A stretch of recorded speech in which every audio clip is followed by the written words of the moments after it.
Hello everyone, and welcome to the 8th and final part of my collection tour, where I go in depth over all of the series that I own in regards to anime, manga. I have some figures that I've shown off, music. You guys probably have seen it, you know the drill, but this particular episode, or particular video, is going to be focused on my light novel and I guess Japanese novel collection. A lot of Japanese novels do get licensed and sort of are marketed as light novels, although they aren't technically light novels. But plenty of these are more genuine light novels. But regardless, they are prose fiction that are licensed and released in English from a various amount of publishers nowadays. It used to be really only Yen Press that was giving us any regular light novel releases, but that has changed. It's changed a lot over the last couple of years, and rather than spend too long in this intro, I hope you guys enjoy. For those just coming in because you really only have a light novel interest, then welcome. I apologize in advance. I'm sure you might be able to hear the kookaburras in the background. We'll see how long that lasts. And I hope you guys enjoy. I'll get straight into it. First off for my light novel collection is Spicen Wolf. Now this is a light novel series that I've been collecting almost the longest out of all of my light novels. And I have volumes 1 to 20. I actually have 21. The most recent volume has shipped out to me recently.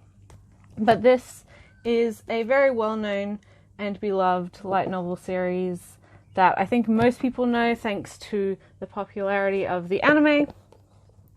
And it is really good. I do recommend it, especially if you're not super invested or interested in the current trend within light novels of isekai, or in another world, genre, premise. So this is the story set in a medieval style, historical Europe, kind of, where we have a traveling merchant who befriends and I guess partners up with a young harvest god. Well, not young harvest god, but a harvest god who looks like a young woman. And she actually sneaks on to the back of his cart and asks him to take her back to her homeland. And it's pretty much that. He agrees to do that, and so they travel together for an extended period of time. Now this volume 17, is the original ending, the original finale to this series, but with the recent, well, I say recent, but a couple years ago was the 10th anniversary of the series, and as such, Isuna Hasakura has been writing more books for Spicen Wolf, as well as a spin-off or sequel called that we will see in just a minute. These more recent volumes have been short story collections, so you can see Spring Log 3 here. I'm not sure about volume 21 though, because at the end of volume 20, it introduces a really interesting thing, and I'm sure Spicen Wolf fans who are already, pre-existing will know what I'm talking about, because it's quite exciting. Being able to see these characters at their current point, comparing them to when they were first introduced. This series is very good. It does focus a lot on the relationship between our main characters, but it isn't just like a romance-focused series. It really is narratively a story about business and decision-making and economics and a lot of things that I think, if you're a fan of the current series, Ascendance of a Bookworm, you will enjoy. This is a little bit more, I guess, adult compared to that one. Grown up in how it handles a lot of the topics, whereas in that other series it is a little bit more simple, a little bit more basic, because for this series both of our characters are very smart. They know what they're doing, and they're a bit more calculating in how they interact with the people around them and make business deals. It's very, very, very good. If you like this sort of historical European setting, I would absolutely encourage you to try this one out. It's marvelous. This series also did previously get a huge collector's edition, 10th anniversary edition, that contained all 17 of the original volumes in one. I also own that book, but I don't use it to read it. It's mainly just a bit of display, a little bit of a cool collector's item. But Spicen Wolf, even now, is what I would regard one of the better light novels of this type and of this setting, and it is, again, one that I definitely recommend to those who are a little bit sick of the current trend of isekai that has just dominated the light novel market recently. Hasakura does have, I believe, a couple other series that he's worked on, a couple other projects that he's worked on, but Spicen Wolf is the breadwinner. It's his most well-known work, and he seems to keep coming back to it, which is not a bad thing, because I think a lot of people have fallen in love with these characters, whereas I don't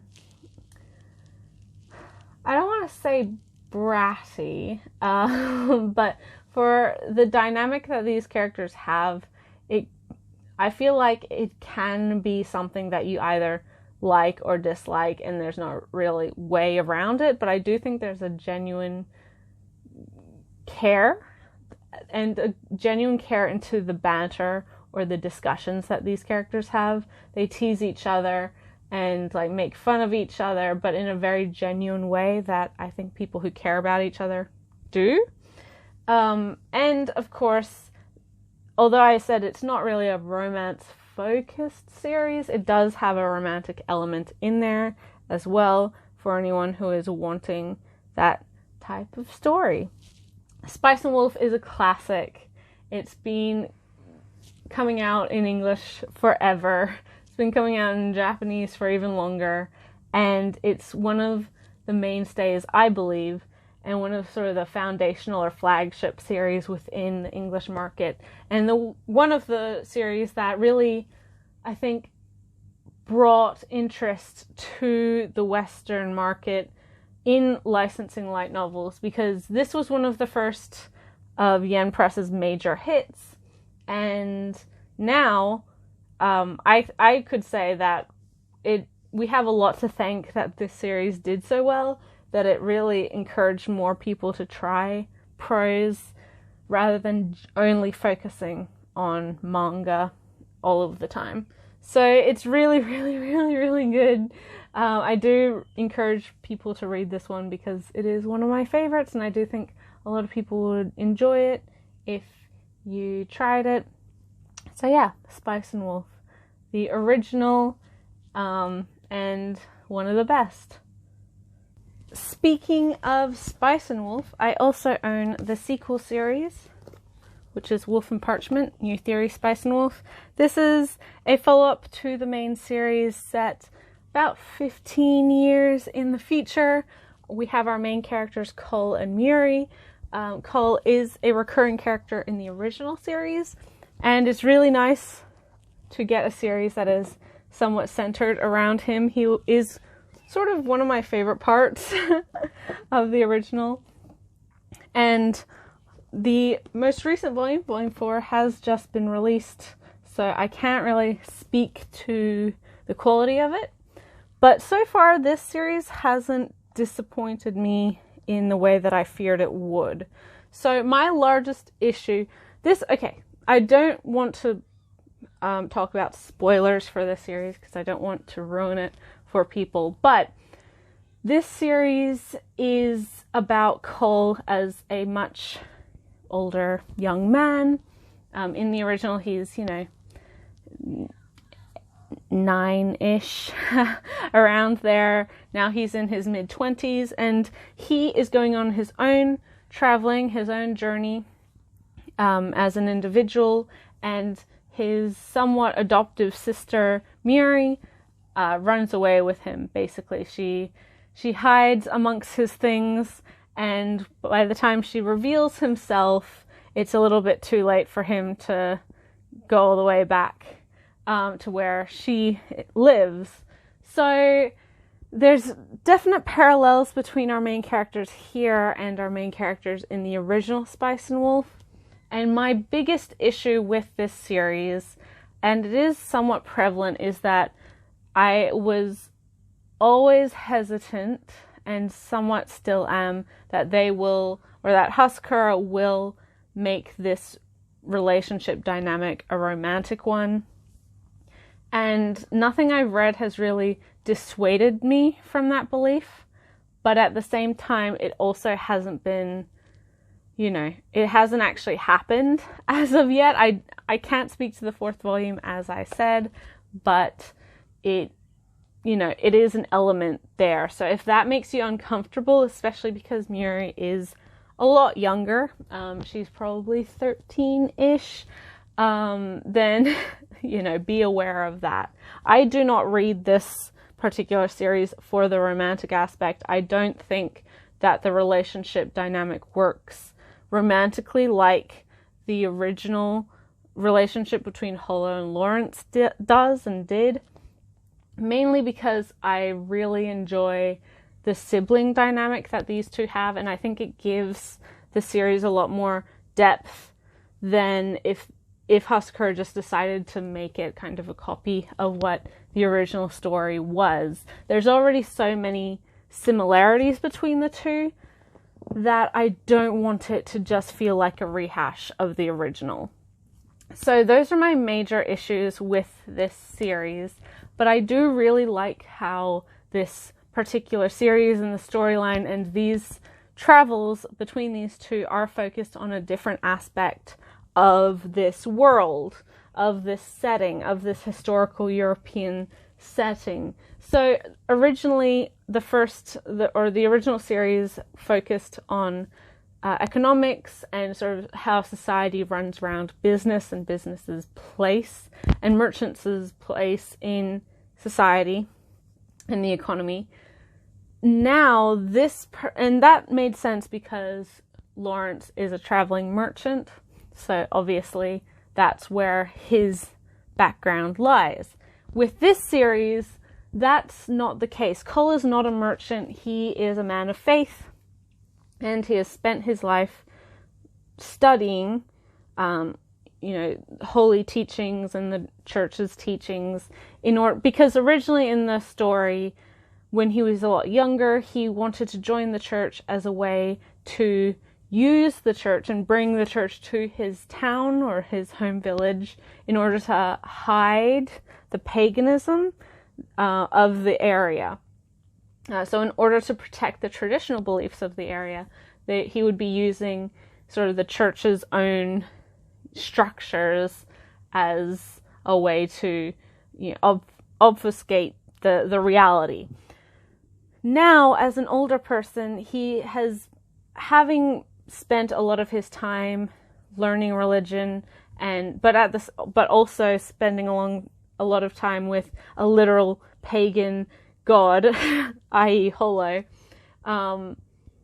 his perspective is very interesting in how religion is applied to everyday life. I really, really, really like how this series handles the spread of religion through the area during this period. One of the largest elements of this particular story is the making or the writing of the holy books or the Bible in common language, which was something that didn't happen until probably a couple hundred years ago, 400 years ago, which means that rather than being in Latin, the Bible or the holy book, whichever one you wish to choose, was written in English, German, French, whatever is the common language to the people. So it allows people who are not educated to be able to understand the stories within holy teachings. So it's the accessibility of religion for the common folk. It's really, really good. I'm not a super duper, especially religious person. I have grown up with a Catholic background. I do have family who are actually in the Catholic Church. So it is a part of my life that's always been there. I went to, Catholic school and things like that. But it's not something that I or my family have really, we're not super duper religious. We don't go to church on any sort of regular basis. And we are, I think, a lot more of passively religious or just generally spiritual people. We don't really regard the need of going to church on a regular basis as being essential for your own religious experience, that sort of thing. So I'm not maybe the best person to talk about the validity of religion, but religious history is really, really interesting. It's such a huge part of the West's history and the world's history. But when we're talking about Abrahamic religions, so Judaism, Christianity, and Catholicism especially, and Islam as well, there's a lot of how it's impacted the Western world, and obviously a huge part of history has been influenced by those who are very dedicated to religion. So that aspect is something very relevant to this time period.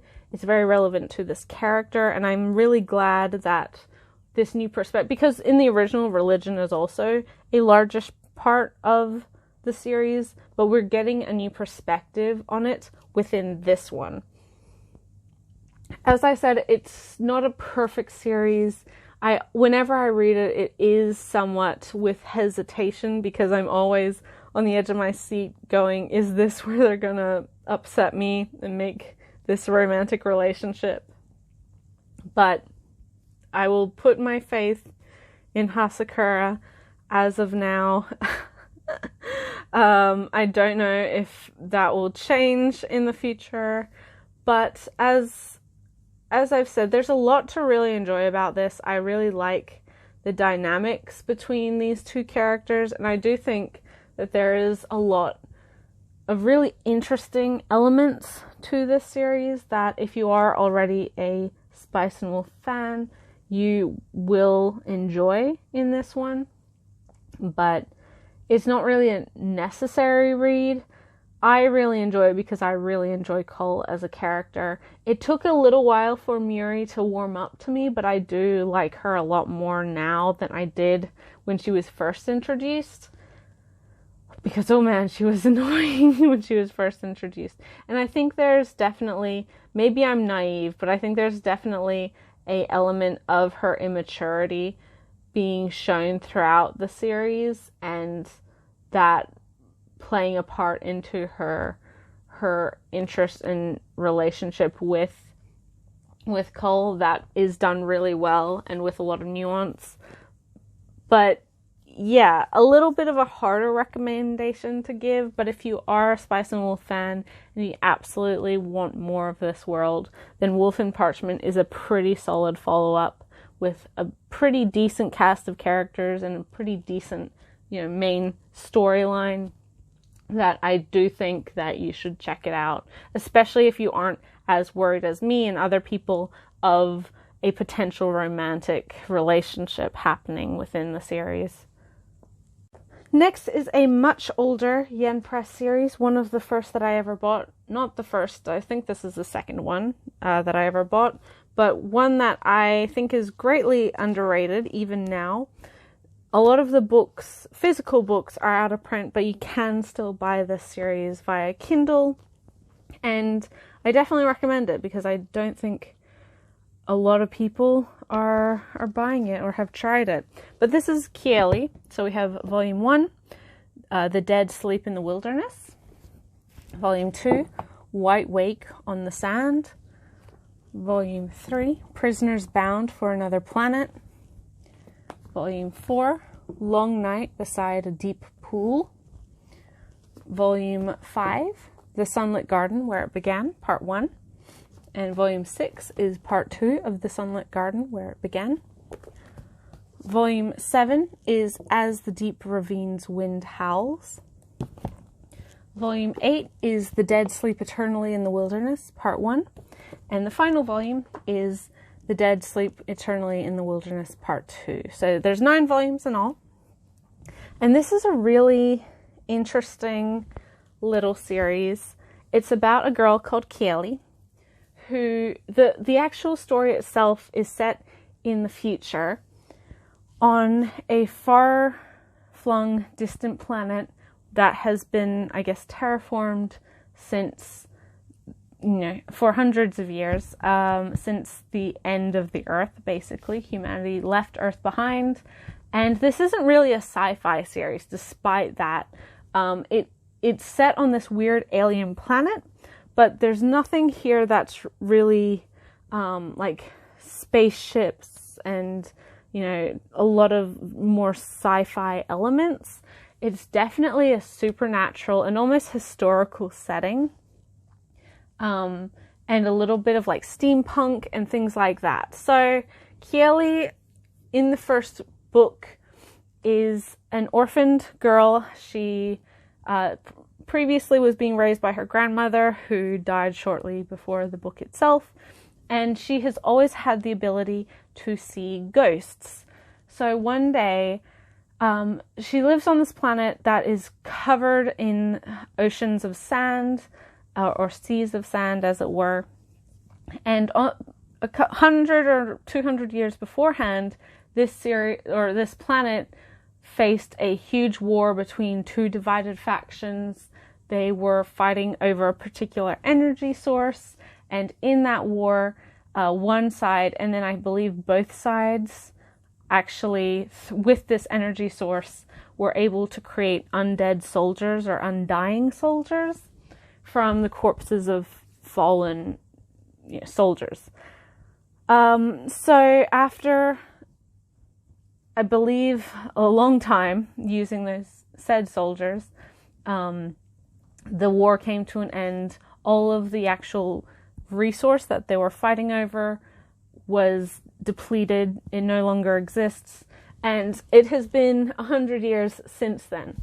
But Kelly, she runs away from her boarding school where she lives and where she goes to school. And she runs into a young man who is he's probably 20-ish. Well, she's 15, who has a radio, and she soon finds out that this young man that she ran into is one of these undying soldiers from 100 years before. His name is Haruhi. And since the war, he's just kind of been traveling around, doing his own thing. And the radio that he has is possessed by the ghost of a fallen soldier of whom he killed. And in the first book, the whole plot is her joining Haruhi and the Major, who is obviously the radio, in order to get the Major back to where he died and hopefully let him rest in peace. It's very poignant. It's a really interesting series. There's a lot of larger elements of kind of a grander conspiracy, almost a religious and cultish kind of conspiracy around these undying soldiers, the few who still survive, because obviously they have this energy source within them and they've lived hundreds of years, and so there's people out to kill them, get rid of them, which you can only do by removing the energy source from them. As I said, although it is set on like a weird planet in a far distant future and all of these things, it doesn't really feel like a more typical sci-fi, something like Legend of the Galactic Heroes or Banner of the Stars or anything like that. It's not really a sci-fi. There's a huge element of this series is the relationship between Keely and Haruhi, and the friendship between the three of them, including the Major, and just the various people that they interact with on their various travels. But there's a couple other undying characters. There's a lot of other people who have run into, certain situations, and these three people, and who want to do things for them or do things with them. It's very, very interesting. I think it's a surprisingly action-packed series, considering the overall tone of the series itself. And because Keely can see the ghosts of the dead and actually interact with them, there's that element as well. And it's kind of horrific when it gets to certain points. It honestly, the stakes are very, very high in the series, even though we do have a character who is ultimately like kind of immortal. There's always something going on that is really tense and really engages you into wanting to read this series. Plus, we do have, of course, like a romantic growth of characters. But I will say, it's a very slow burn in that regards, and I wouldn't 100% recommend it for that element if you're just wanting that element. It's something that develops over time and isn't obvious in the first, I'd say, half of the series. There's little bits and pieces here and there, but it's nothing super duper obvious. Yeah, this is one that I don't think a lot of people know about, which is a real shame because it is one of the earliest of Yen Press's licenses for light novels, and it's really, really good. I have not really found anyone else who has read it aside from Cho, who runs the EnglishLightNovels.com blog or website.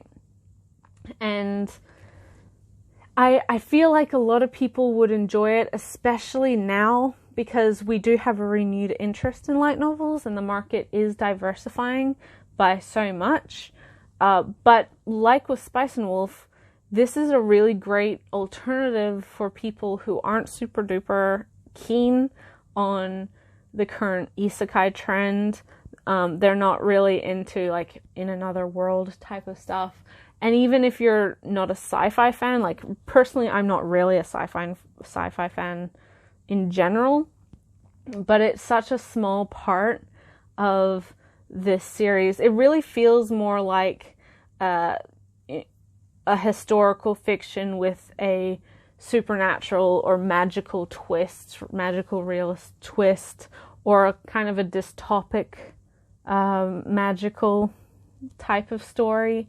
It's very, very, very good. It actually handles a lot of the darker and heavier elements like genocide and wartime and PTSD and all of those things very, very well as well.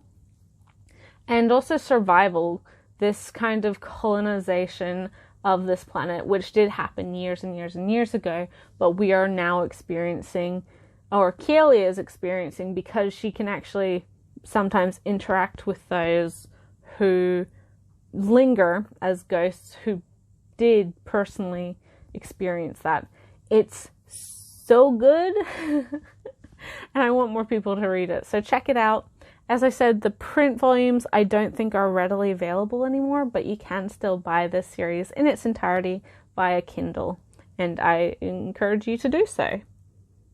Next is kind of a classic when it comes to light novels, another older one from Yen Press, and my books are kind of beat up just because they've fallen from shelves. I used to have them on floating shelves that were way too overloaded, so the actual shelf collapsed a couple times, so apologies for them being beaten up. These also did get nicer hardcover releases that had like the actual light novel artwork on them, but I wasn't that big of a fan that I needed those.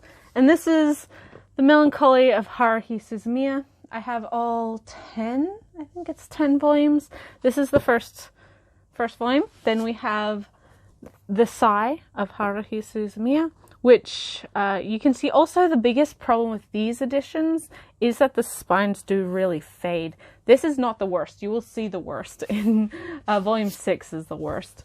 We have The Boredom of Haruhi Suzumiya, which is volume 3.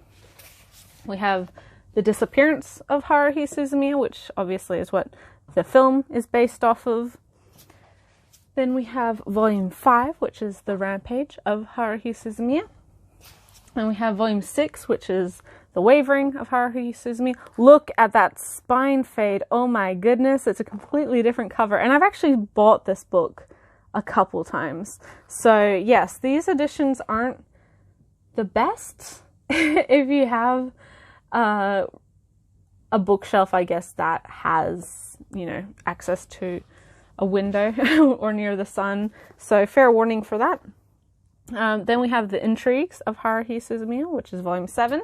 And this is sort of the very beginning of completely new stuff.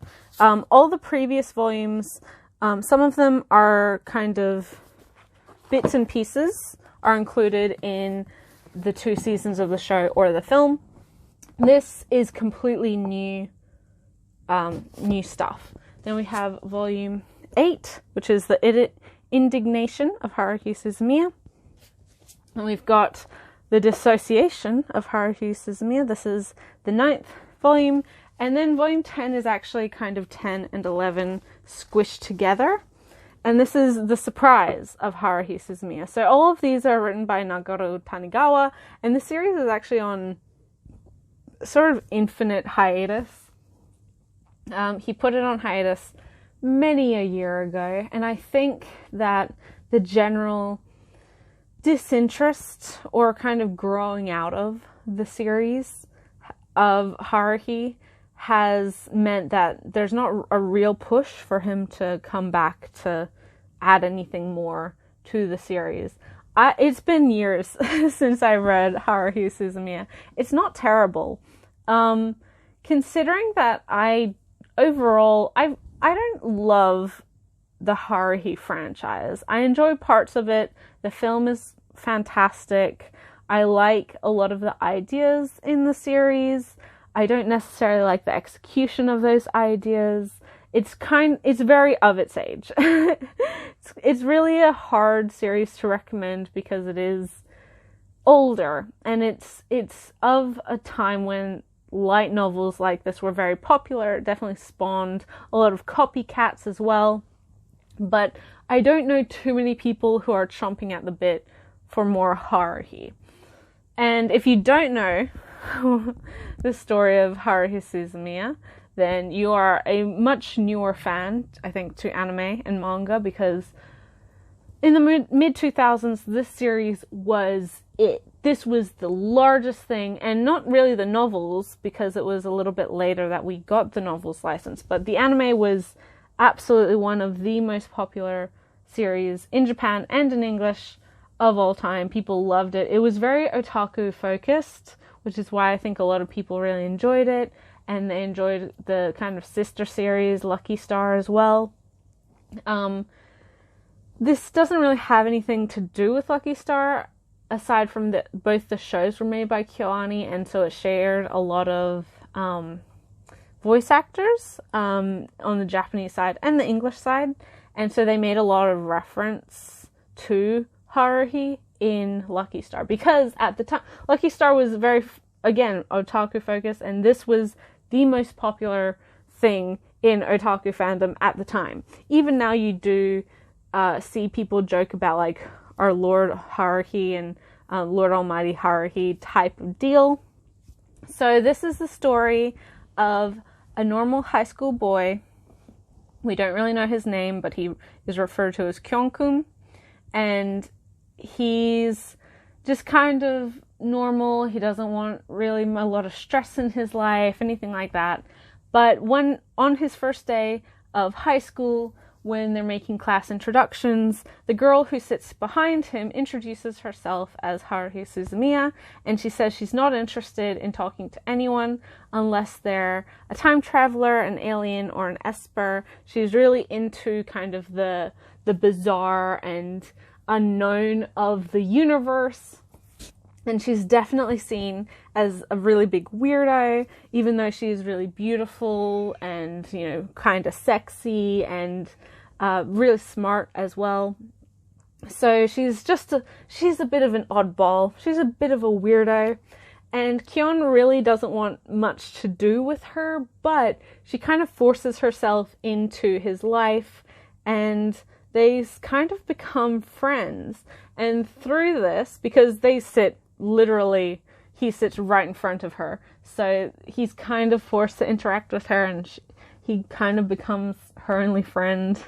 But pretty soon she decides that she wants to start a club, but she needs 5 members to start it, as per usual in this kind of setting. And so she kind of strong arms a bunch of students, not just Kyon, but Kyon is kind of her first partner within this club. He becomes the vice president, and she's the president, obviously. We also get a character. One of the new people within the club is an upperclassman called Asahina, who is definitely like the fan servicey character of the series, and I think she's the character that's treated the worst by not only the series but Haruhi as well. She's very kind of gropey towards her, which is what the humor was at that time, but it kind of devalues Asahina a lot because she's seen as just like someone for Haruhi to dress up in sexy outfits and, you know, ogle her. And she's also like very passive. She just kind of, you know, sputters around and doesn't really disagree with anything, and, you know, makes tea for the whole club. We also have Yuki Nagato, who is in another class, who's very bookish. She doesn't talk at all, pretty much. She just is continually reading, and is very much the quintessential book type. And then we have Koizumi, who is our other main male character. He's a mysterious transfer student who's in another one of the first year classes, and he's just like very friendly, very affable. And when Haruhi asks him to join the club, he's like, well, why not? I just started here, I don't really know anyone, and so sure, I'll join. So these 5 kids start this club, which is called the SOS Brigade, and their main aim is to find and discover and record the mysterious phenomena of the world, search out for the realities of time travelers, aliens, and espers. But obviously that's kind of not something that's super easy to do, and Haruhi gets a little bit frustrated that there's nothing really weird happening around her, but she never gives up hope.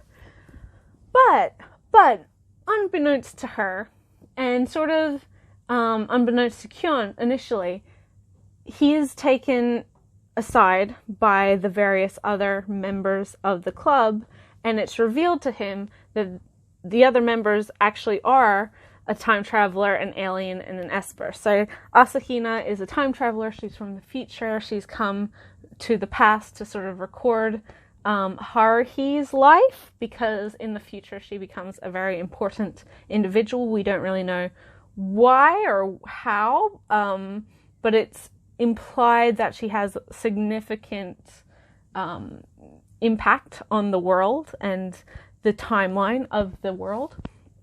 Nagato is an alien who has been, she's actually kind of like an AI which has been sent by aliens in order to, once again, observe Haruhi Suzumiya in order to protect sort of the timeline and the events of the universe and what's going to happen to it.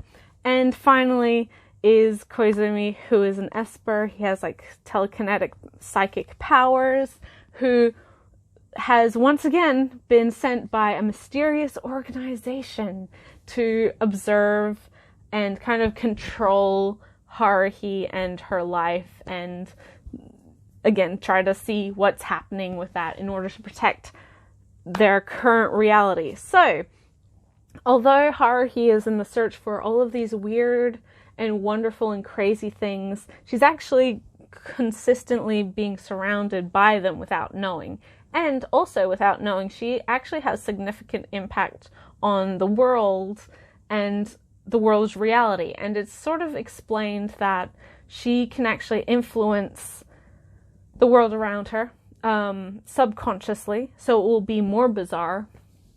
And if she realizes that she does and can, so if she realizes she kind of has the powers of a god, then she may just destroy this reality that they currently exist in, which is why all of these 3 other students have been sent or given a mission to look after her and kind of preoccupy her from realizing the reality of the situation. It's a weird, fun, kind of harmless club series with a mix. It is definitely aged. It hasn't aged super duper well, but I'm not going to say it's terrible or anything. I think there's a lot of fun to be had with Haruhi, and personally I do think that the novels are written quite well. As someone who, again, wasn't like a huge Haruhi fan, even when watching the show and even when it was at its height of popularity, I did actually enjoy reading a lot of the, especially later stuff within this series. And I do think that there's a lot of potential to this series that when you are reading it, you appreciate more. The anime, there is a lot of like the fan servicey jokes and kind of dumb comedic bits that are reliant on that, and it can feel very repetitive, most notably in Endless 8, as is per expected. But like it's not a perfect series. I wouldn't even recommend this necessarily, but it is a classic, and if you are a fan of the series and you haven't read the novels, they are available. I think these editions are still in print. I don't know.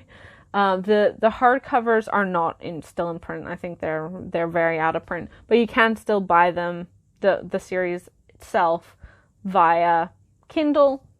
The series has a multitude of adaptations. There's quite a few manga versions of this series. Of course, we also have the disappearance of Yuki Nagato, which is kind of a spin-off series that also got an anime adaptation, which I haven't seen, so I can't speak to it.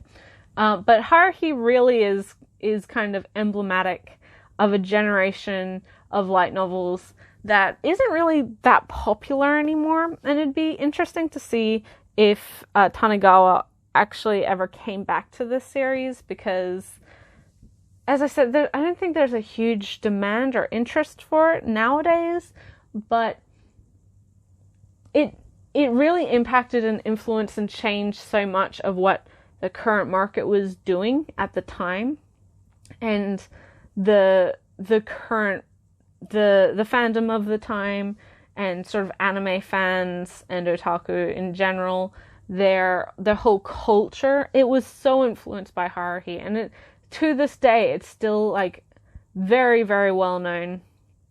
I think Haruhi herself is pretty iconic, and even, the other, especially the girls in the series, Asahina, Mikuru, and Nagito, are very, like, you see them a lot around, even now. They still get quite a bit of airtime, which is a bit surprising. Kyon is the quintessential and sort of the beginning of this kind of very passive, snarky,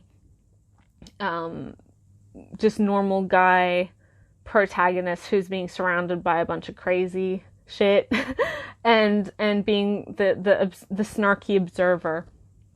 And so it's interesting to think about how big this series once was, and now I don't even know if too many people own this series. It's not something I would necessarily be buying today, because this is another one that I bought early on in my light novel collecting.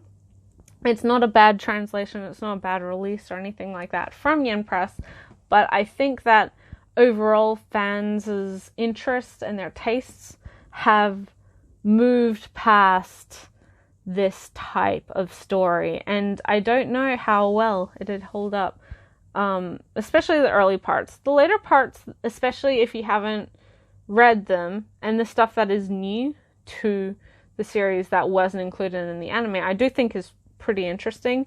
And especially volume 7,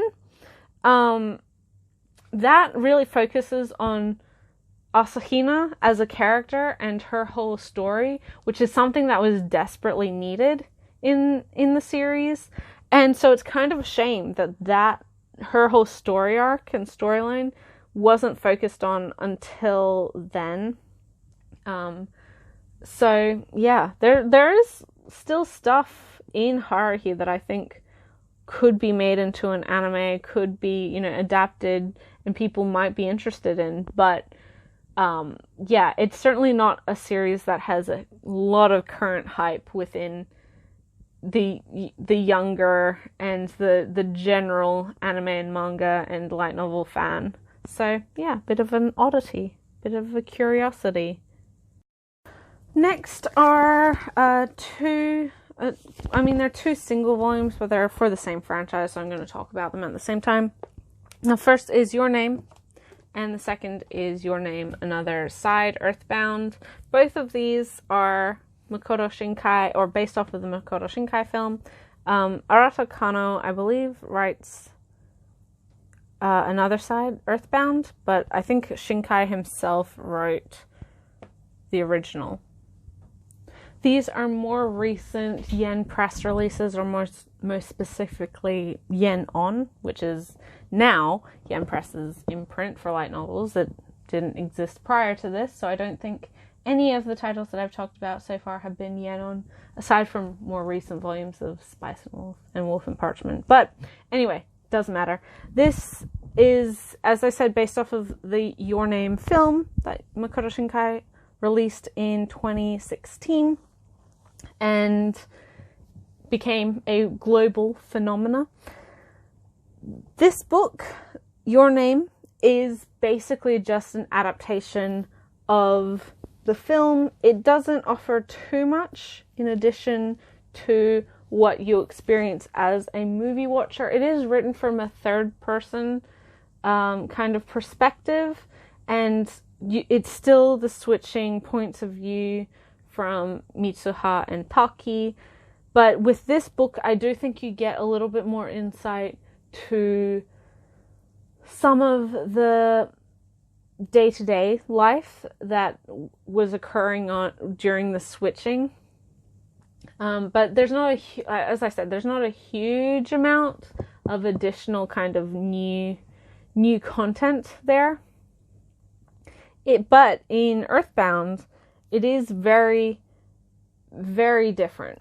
It's side stories and additional kind of information and different character perspectives as well from this film and of the events of this film.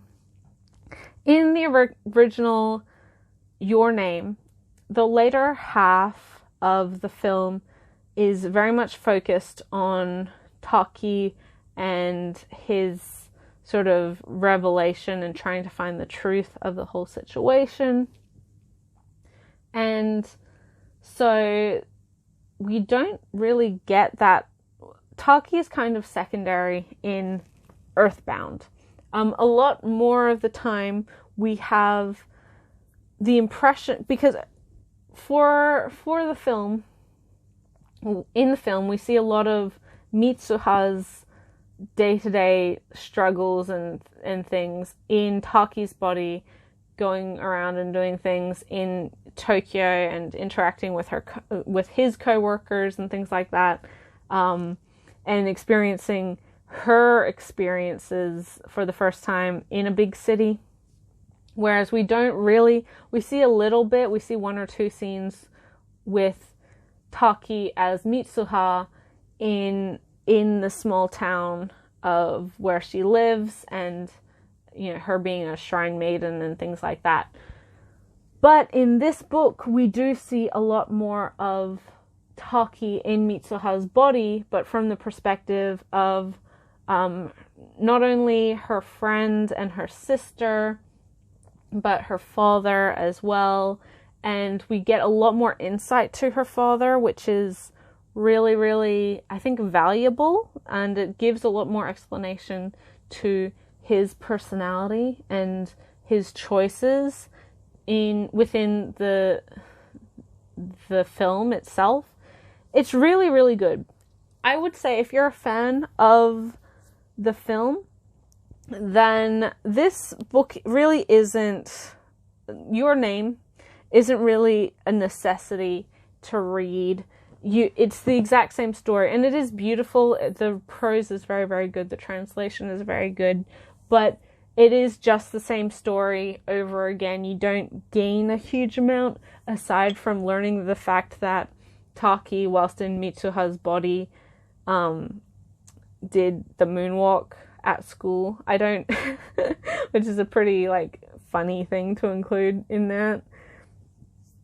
But if you do like this world, if you did want to see more of Taki's experiences in Mitsuha's body and seeing the impact of her acting really weird and how that affected the people around her, then Earthbound is really, really, really good. I definitely recommend it.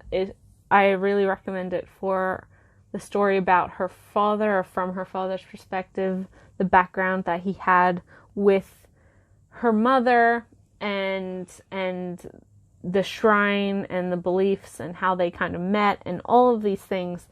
It's really good. I have written a review for both of these series on EnglishLightNovels.com, and they are both very well done. I think Kano has written majority of the adaptations of Shinkai's films to novel, and I think they capture the atmosphere and the voices of the characters very, very well. It's a good time.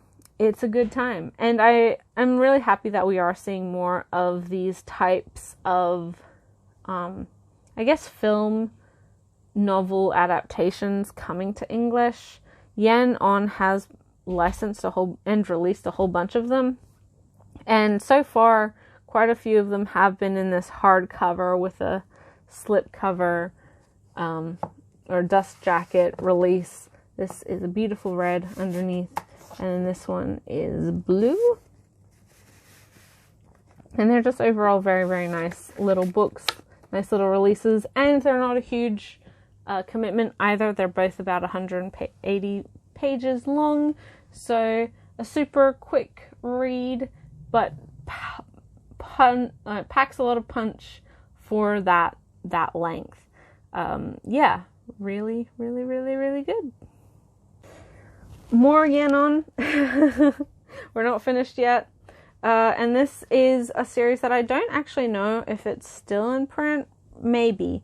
I don't know if they're actively printing new copies, but I think you can still buy the books for fairly decent prices. And this is the first, I guess, well, maybe Your Name is a franchise light novel, but this is a light novel that is related to a manga series.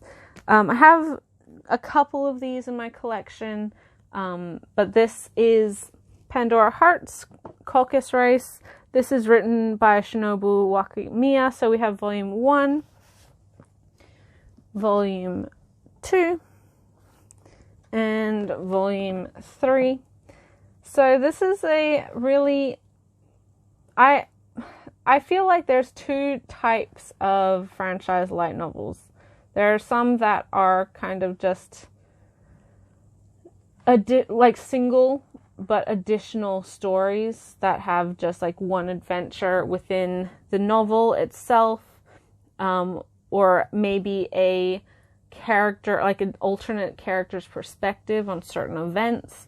And then we have stories or light novels like this, and like the Tokyo Ghoul ones, where they are a collection of short stories that cover multiple different characters, multiple different events. And that's the case with this. So this is based off of Jun Mochizuki's manga, Pandora Hearts, which is kind of a steampunky type of alt Victorian Britain Alice in Wonderland mix of ideas. It's a really interesting kind of drama action shonen about our main character Oz Versailles, and he partners up with, or he gets kind of sacrificed to the abyss, and whilst he's in there, on his 13th birthday, he's sacrificed. Whilst he's there, he comes across a young girl who calls herself Alice, and she has the power of the Black Rabbit. And so he kind of has she's what's known as a chain, and he partners with her, and they have to do things together. I don't really remember. It's been a little while since I've read Pandora Hearts. But it has a lot of different factions. There's 4 main households that all have influence and impact with chains and with like higher society and things like that. I've had people correct me. It's like, it's not Victorian Britain, but it's basically Victorian Britain. It has the class and social structure of Victorian England. And these characters, obviously Alice in Wonderland is British, from the UK, that story. So it's not really a huge jump to make the comparison. But there's a lot of really, really, really interesting ideas in Pandora Hearts. I do really enjoy the manga, even though it has been a little while since I've read it. The ending, it's one of those series that it builds up and it kind of focuses on the action comedy mix, and then once it hits the emotional parts, it hits really, really hard. Similar to Black Butler in that sense. And it's just done very well. Each of these books has 4 short stories in them, and each short story focuses on one of the 4 houses. So you do get to see pretty much every character interact and have a focus and star in these stories and interact with each other.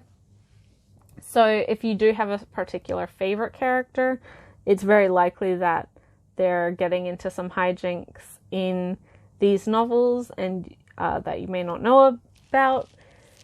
It's a really solid little, side story collection to the main story. I think that Wakamiya actually captures the voice and the conversational tone of these characters very, very well. A really good understanding of the various relationship dynamics between all of these characters. And also, these particular novels actually have manga little bits and pieces in there from Mochizuki herself. So you're getting some, actual manga related content in there too. I don't know how many people are necessarily interested in this light novel spin-off or side stories, but I would assume that Pandora Hearts is very popular. They did do a really fancy limited edition release, the manga. It's one that I think is popular, but not a lot of people talk about, if that makes sense. So if it is one that you enjoy, or one that you're reading currently and are enjoying and experiencing for the first time, these are great little things to pick up. There's no spoilers really for them. Like, you're not going to ruin the ending for yourself if you're reading these, at least from what I remember.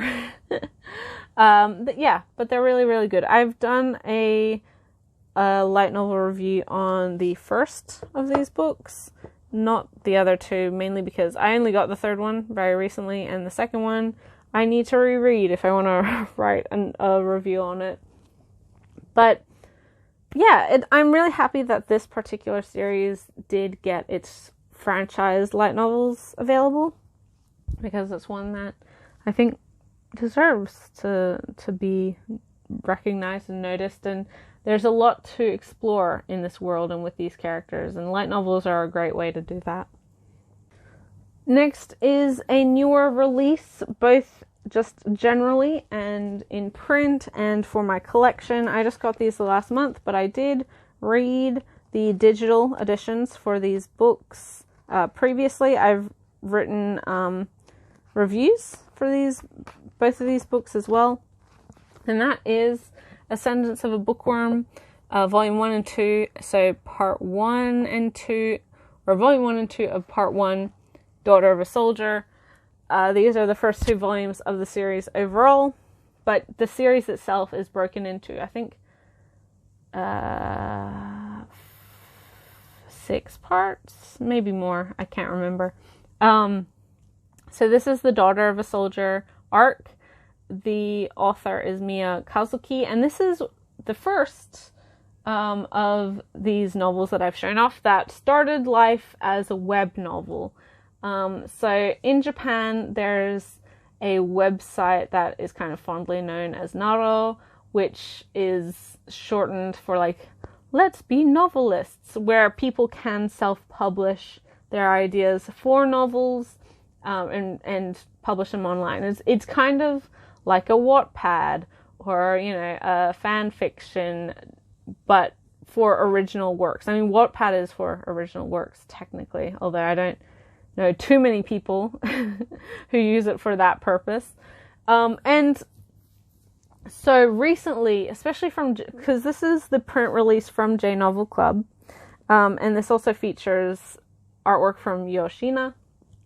This is what was previously a web novel that gained huge popularity online and was picked up by a publisher in Japan who kind of gave it a scrub up, a thorough edit, and a print release, which is really exciting. I think that's a really cool idea, and more of J Novels' licenses and also Cross Infinite World, their books, their series they've been licensing have been novels of this type that started life online as a independently published, self-published work, which is really cool.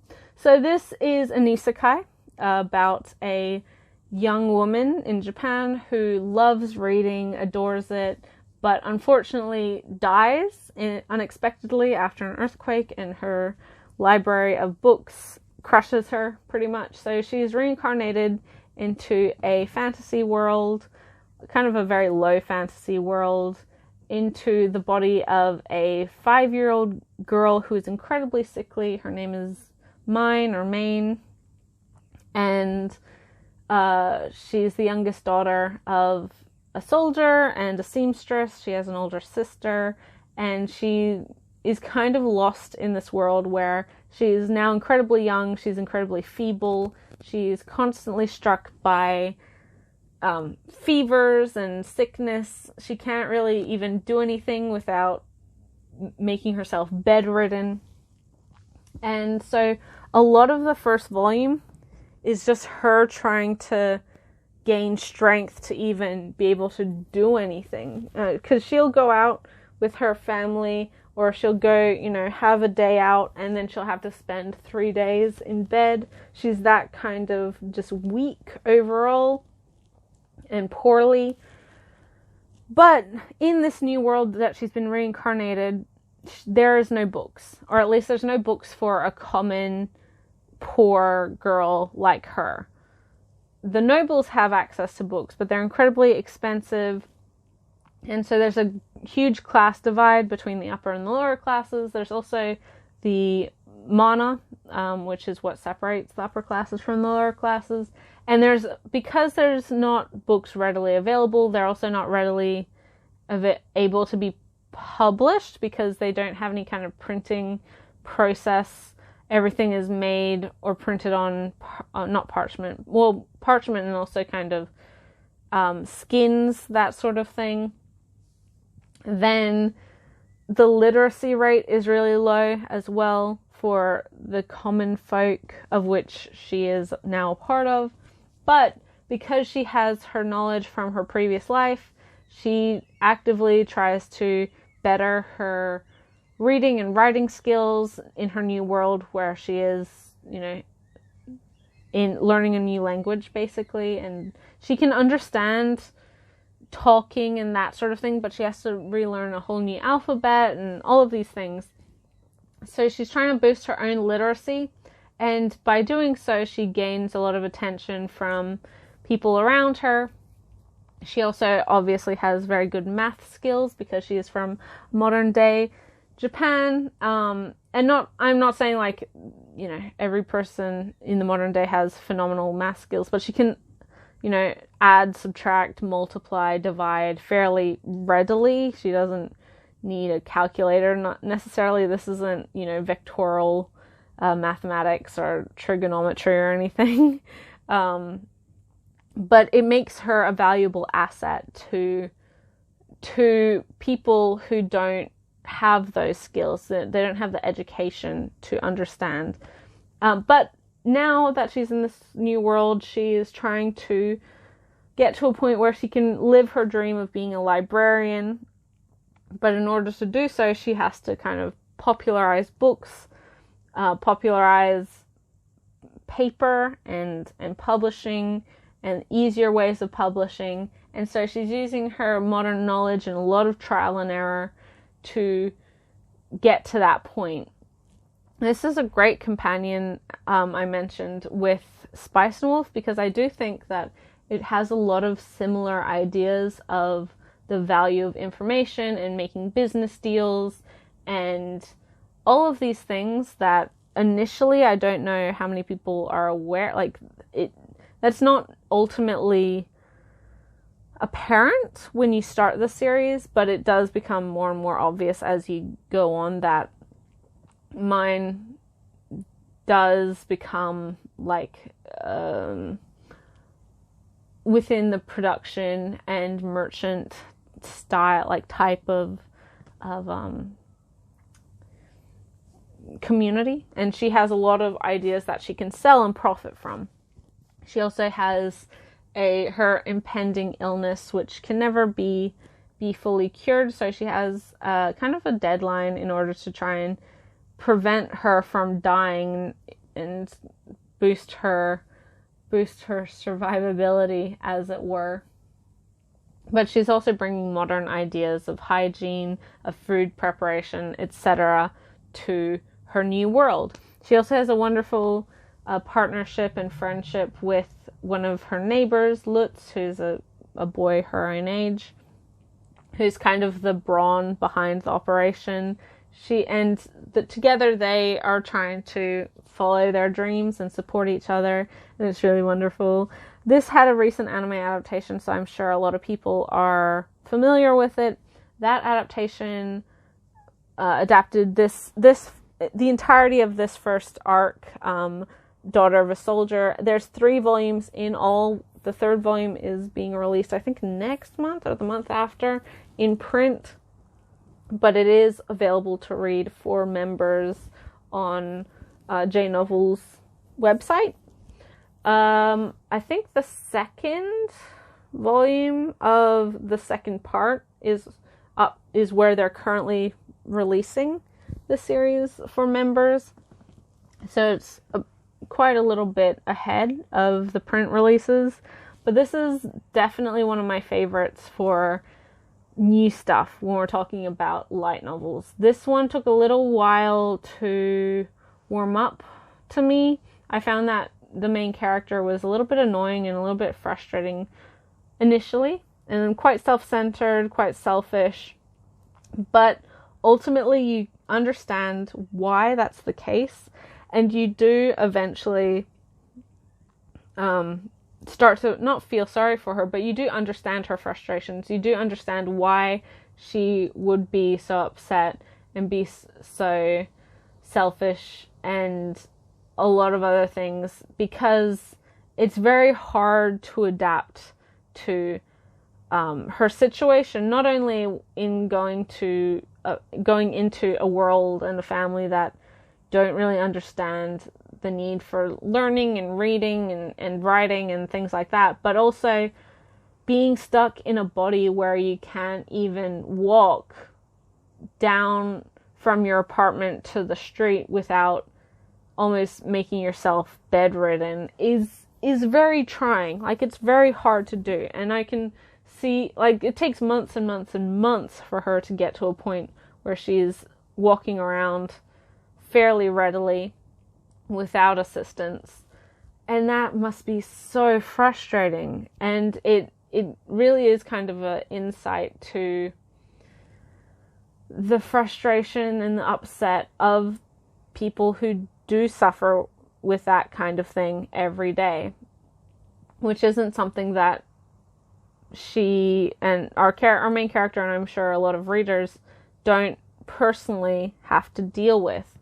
It's very, very good. Ascendance of a Bookworm is, even if you're not a fan of isekai, that's a very small part, I'd say, of this whole thing. It's the type of isekai where it's not really there's a wish fulfillment aspect to it, but there's not like a lot of fighting dragons or, you know, a lot of like magical battles or anything like that. Like, it's not a Tanya, the Saga of Evil or whatever. It's not an Overlord. It's not even like a Sword Art Online, which isn't technically an isekai, but you know what I mean. It's not in that style. It's definitely within this new wave of isekai that's just wanting to, like, yeah, I was killing myself as a office worker in the modern day, and now I've been reincarnated, and I just want to live a quiet life and not have to worry about, you know, great wars or anything like that. It feels like the God's Blessing one, like farming the slimes.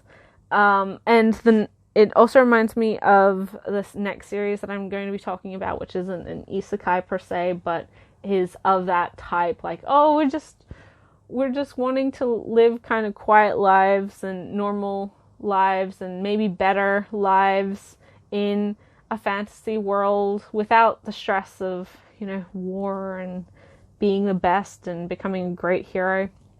And also, like, my favorite of this isekai genre is like JK Haru, which is very much a kind of almost slice of life type of series with a bit of a twist to it.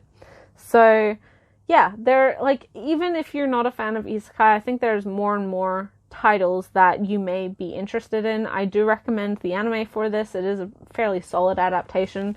The series itself doesn't look super beautiful or anything. It is fairly cheaply made, but I think the actual pacing, the story, the characters are all done very well and kind of prioritize and show off the best of this series. And if you enjoy that, check out the novels. There's also a manga. I don't know if the manga is coming to print, but it is available on JNovel's website if you're a member. I haven't read the manga, so I can't talk about it.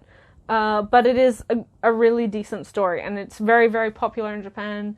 Hopefully it's very popular in English, because I think it's one that a lot of people can enjoy. Even, as I said, even if you're not really a fan of the current trend of isekai or the current focus, and the focus of the last 5 years in light novels on isekai. Check this one out. Next is the very first light novel series that I ever bought. Another Yen Press title, unsurprisingly. And this is Book Girl. There's 8 volumes in this series. So the first one is Book Girl and the Suicidal Mime, Book Girl and the Captive Fool, Book Girl and the Famished Spirit, Book Girl and the Corrupted Angel, Book Girl and the Wayfarer's Lamentation, Book Girl and the Undine Who Bore a Moonflower, Book Girl and the Scribe Who Faced God, Part 1, and then the final volume is Book Girl and the Scribe Who Faced God, Part 2. So, if you don't know anything about this series, I wouldn't be surprised, although it has been around for a while, both in Japanese and in English, and it actually has a movie and OVA adaptation, anime adaptation, which has never been licensed, so it's not really readily available to watch, and it doesn't have, I think, the popularity that more well-known light novels have, but I love this light novel series so much. So if you're a fan of reading and literature and mystery as well, this is a series for you. Basically, we follow our main character. He's a first year in high school who has fallen out of love with reading and writing. He actually won a major literary award and had a novel published when he was in middle school, but due to various circumstances and events, he now refuses to write anything. He hates writing and just doesn't want to engage in that anymore. But on one of the first weeks of school, one of his upperclassmen finds him and forces him to join the literary club. And we find out that this girl, one of his senpai, Toko, who's this girl on all of the covers, she is actually not quite human. She actually consumes stories, and more specifically the words from stories, and she loves his writing, and she actually asks him to write stories for her every single day for her to eat so she can continue to have enjoyable meals. So he's kind of forced to re-engage with writing and confront a part of himself that he was avoiding up until now, and fall in love again with the act of writing and reading. This is a really this series gets very, very dark, and I don't think the premise or the synopsis would make that initially, well known. So when they are in their literary club, they actually open up kind of a mailbox where people can send in problems or questions or whatever, and they, as a club, will try to help them. I don't know why they decided to do this as a lit club, but I think it's more so that our main character can get inspiration for his books, for his short stories. So each volume kind of focuses and centers around a particular work of literature, some of them being Japanese, some being English or various other works. And a lot of the themes of the novels are directly apparent and related to a lot of the themes of the novel that it's being featured in.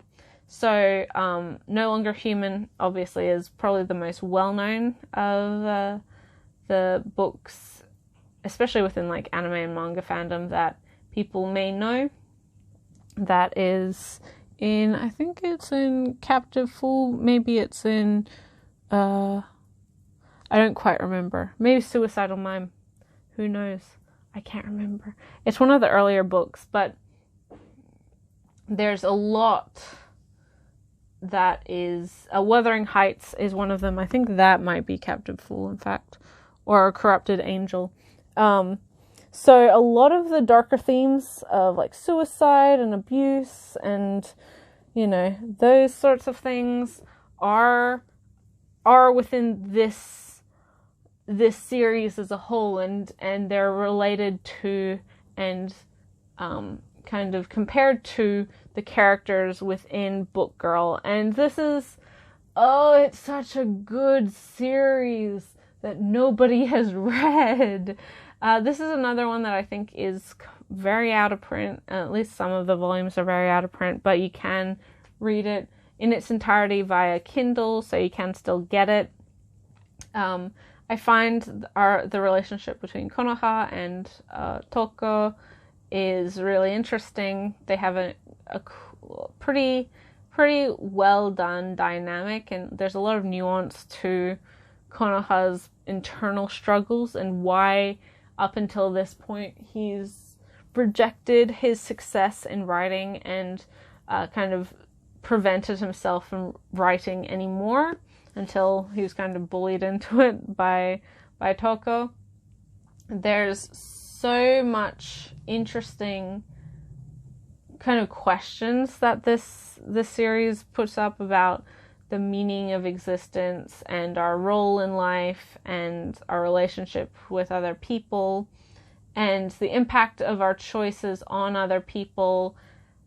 It's very good. I will say that, as I mentioned, it does get very dark, so if you are particularly sensitive to suicide, to abuse, to murder, to manipulation, and like a lot of things that are very not problematic, that's not quite the right word, but very heavy to deal with, they are handled with amazing, like incredible nuance. But I will say that it's not an easy read all of the time. I find a lot of the side characters very interesting as well. They're quite not fun, but they do add a lot to our main pair and their relationship, and kind of expands their friendships further than just within the literary club. And oh boy, yeah, when this series wants to get serious, it goes all the way. There's a lot to really love about this series, and I think people forget or don't necessarily think that light novels that take place in like a school setting or in a high school setting, most notably, can deal with very heavy topics. I think another good example that does it very well is Kokoro Connect, which is not a series that I own, and not a series that I've read. Well, I've read some of it. I haven't read all of it, but I've seen the anime for as well. I don't love Kokoro Connect, but it does have a lot of these elements of like very personal struggles and darker topics. And I'm not going to say that it handles everything perfectly, because I don't think it does, but if you like Kokoro Connect, you should definitely check out Book Girl. It's got the same kind of low fantasy feel, because that has like a body swapping element and things like that. This has Toko, who is kind of like a book. I think they call her like a goblin. She literally eats words and gains sustenance from it. So she's not quite human herself, but she's not really a scary figure or anything like that. It's very, very good. It's marvelous, in fact, and I would highly recommend people try this one out. It is older, so it's kind of fallen by the wayside, but it's one that I think, like with Kieli, I think this one is an older series that deserves to be more well known, because it was coming out at a time when people weren't really reading light novels in the same way that they are now. And I'd like for people to rediscover this or discover this series and give it kind of a breath of fresh air, like a new lease on life, as it were. So yeah, Book Girl, pretty incredible series, and I love it a lot. Next is one of my absolute favorite light novels that I read this year. The digital release came out last year, which I bought and kind of didn't read for an entire year. And then the print release was coming out was announced and was coming out for the book as well as the sequel to the book. I have now read both and absolutely was floored by how incredible the series is. One of my most highly rated recommendations, and this is another one I wrote a review for on EnglishLightNovels.com, and that is by far my most popular review for this and the follow-up, and also one other series, which I'm not going to talk about today because it doesn't have a print release yet. Well, it's Sexiled, so if you haven't read Sexiled, check that one out. But this is in the same vein.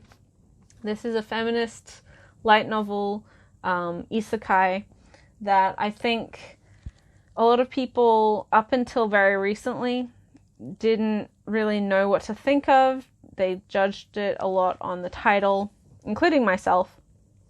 But thankfully, enough people were kind of pushing it, including the staff at J-Novel.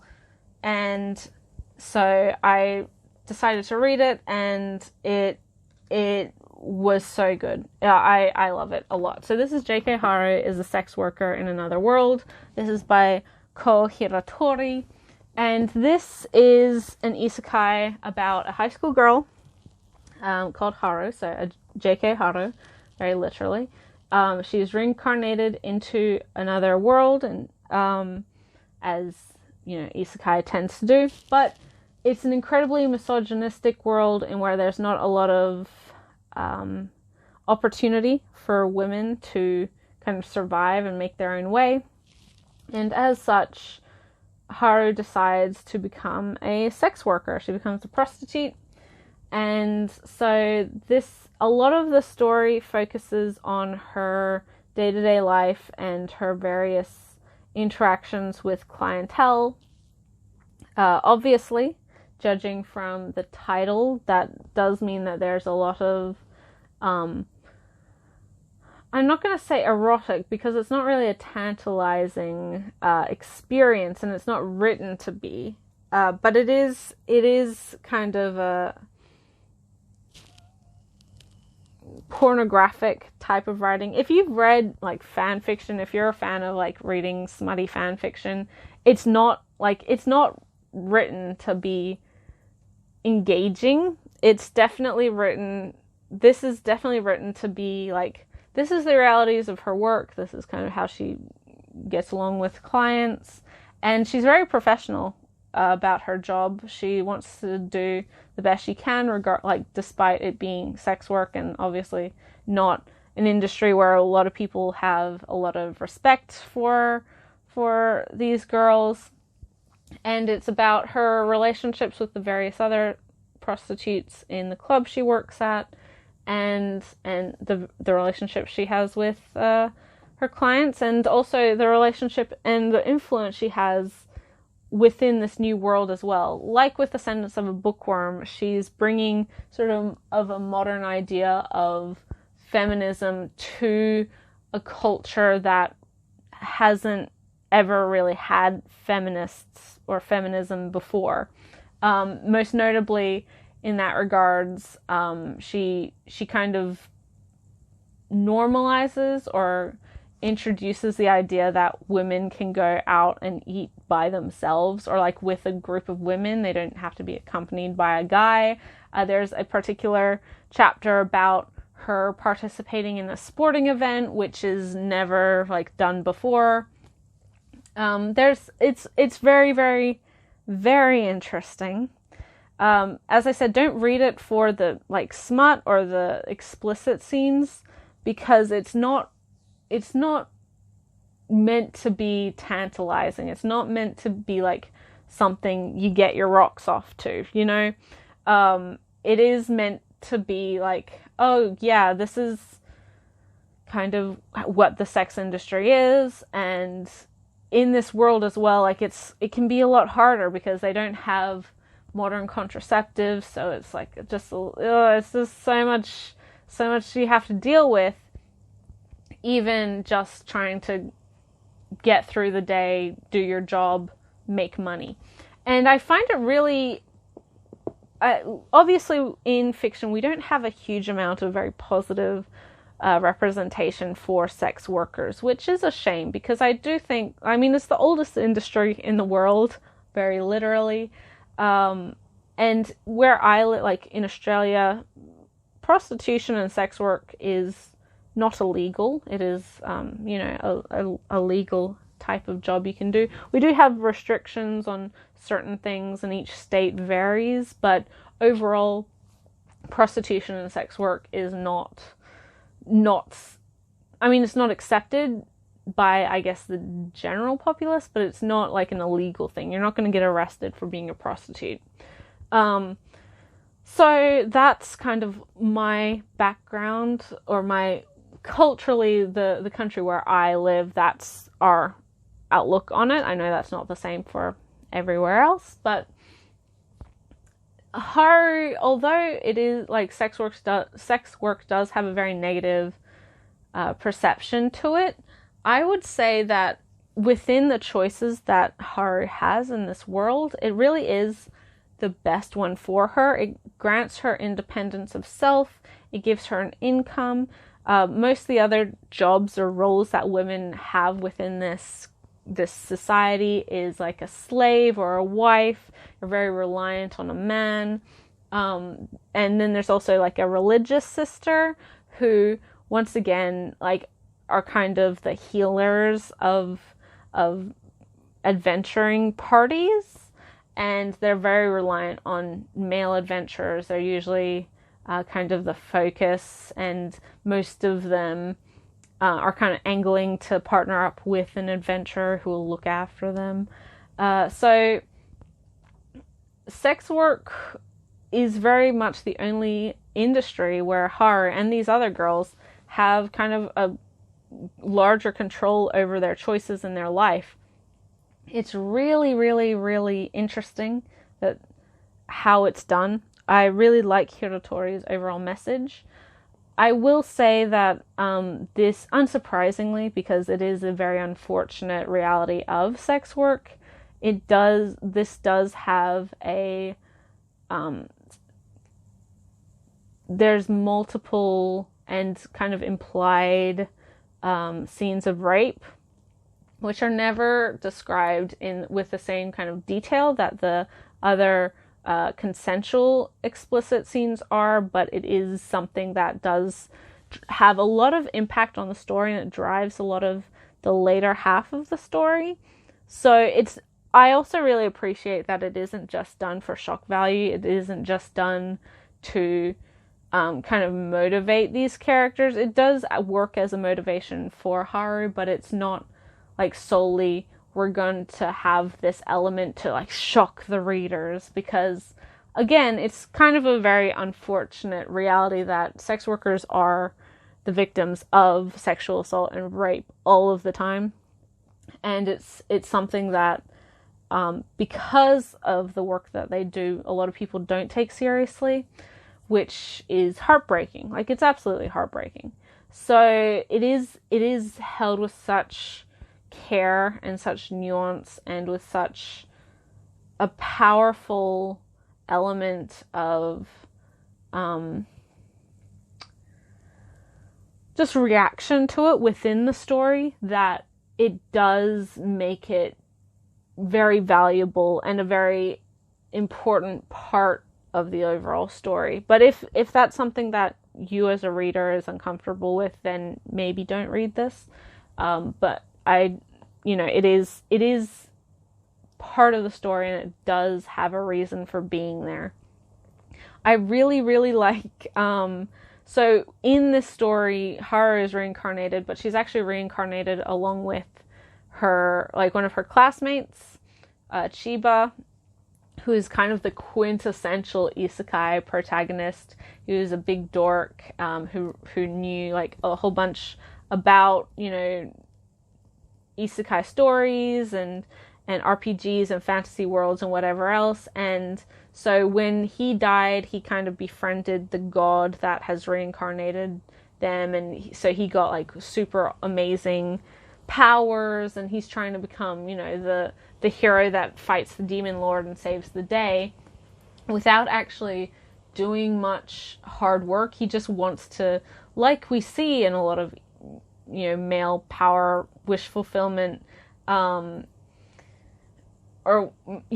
power fantasy wish fulfillment isekai, where a guy just like reincarnates and he doesn't actually have to put any real effort into all of a sudden being an amazing, hero and having a whole group of girls around him and whatever else.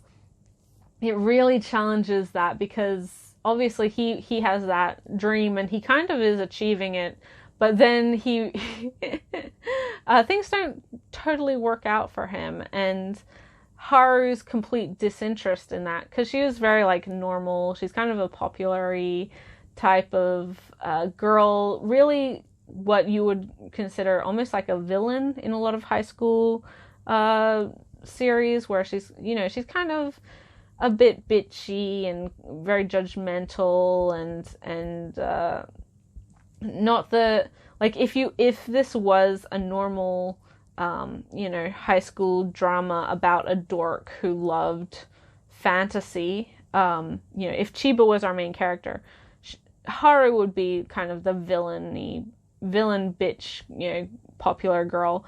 But because it's from Haru's perspective, we get a lot more insight to her character. And although she doesn't really get, all of Chiba's interest in this, and she doesn't regard herself as like she doesn't regard any of this world as being particularly interesting or exciting, especially because of how sexist it is and how much she has to work to just kind of even get around. She's very realistic about it, but you also can tell that a lot of her snarkiness and a lot of her kind of snideness and popular facade is that, and underneath her general personality, she is very hardworking. She's very dedicated to what she's doing. She's very kind to her friends. She's really respectful to everyone that she's around, especially in a work environment. Internally, she may be making fun of them, but she does her job well, and she takes pride in that as well. She genuinely wants to make life better for her and the other girls and befriends the other girls. And she commiserates with Chiba a lot, because obviously they both know that they've come from this previous world together, but she doesn't like fall for any of his bullshit of like, oh, I'll protect you and you should become my partner and blah blah blah. That kind, like, she knows that he doesn't respect her, and thus she doesn't, she doesn't respect him. And also she knows that, he was in a previous life kind of a loser dork, almost a nice guy type of guy. And well, it's very much like this self-entitled, oh, I'm a hero, so everyone should, be in love with me. Very, very typical, I would say, amongst certain subsets of young guys.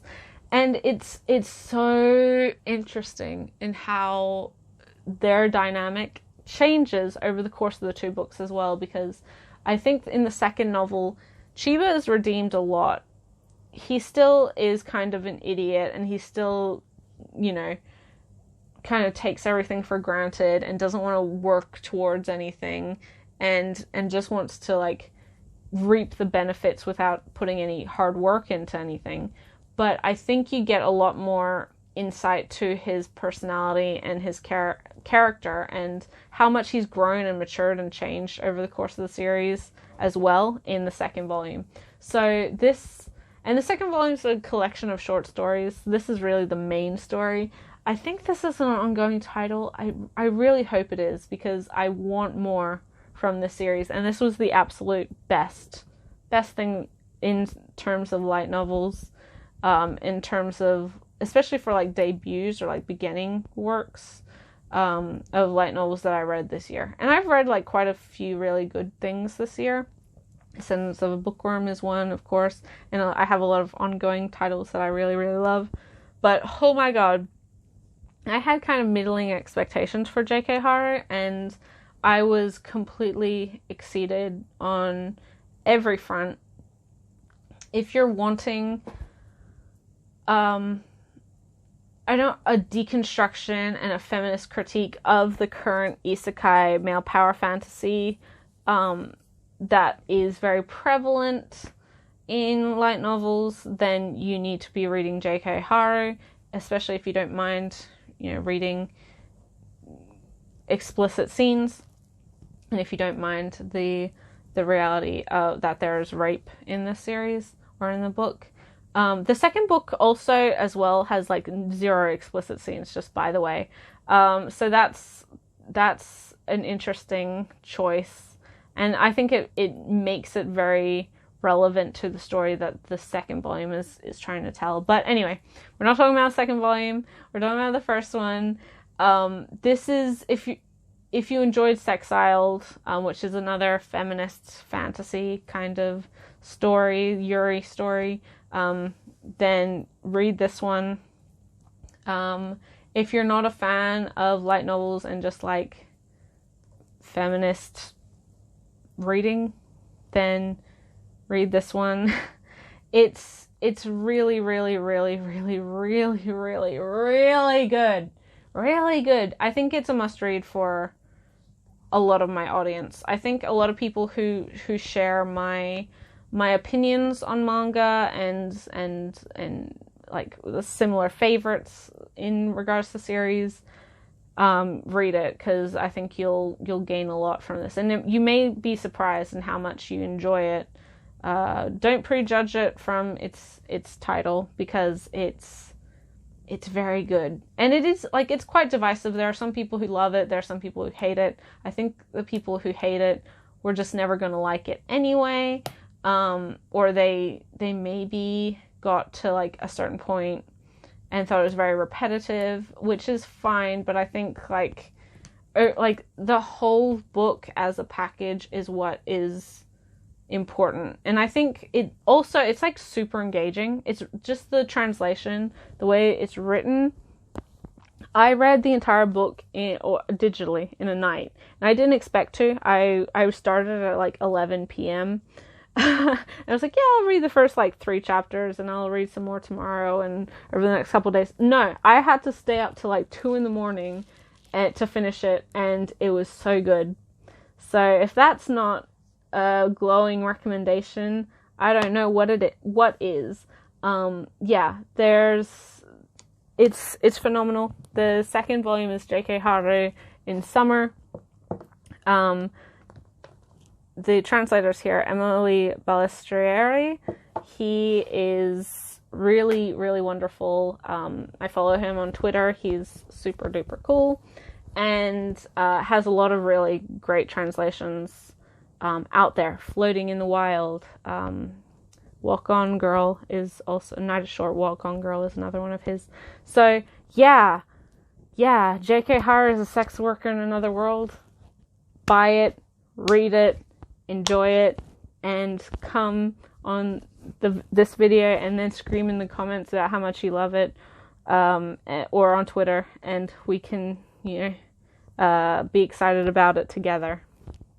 Next we have another, this is kind of a single volume. It's not technically a light novel, so keep that in mind. This is Rikako Akiyoshi's The Dark Maidens.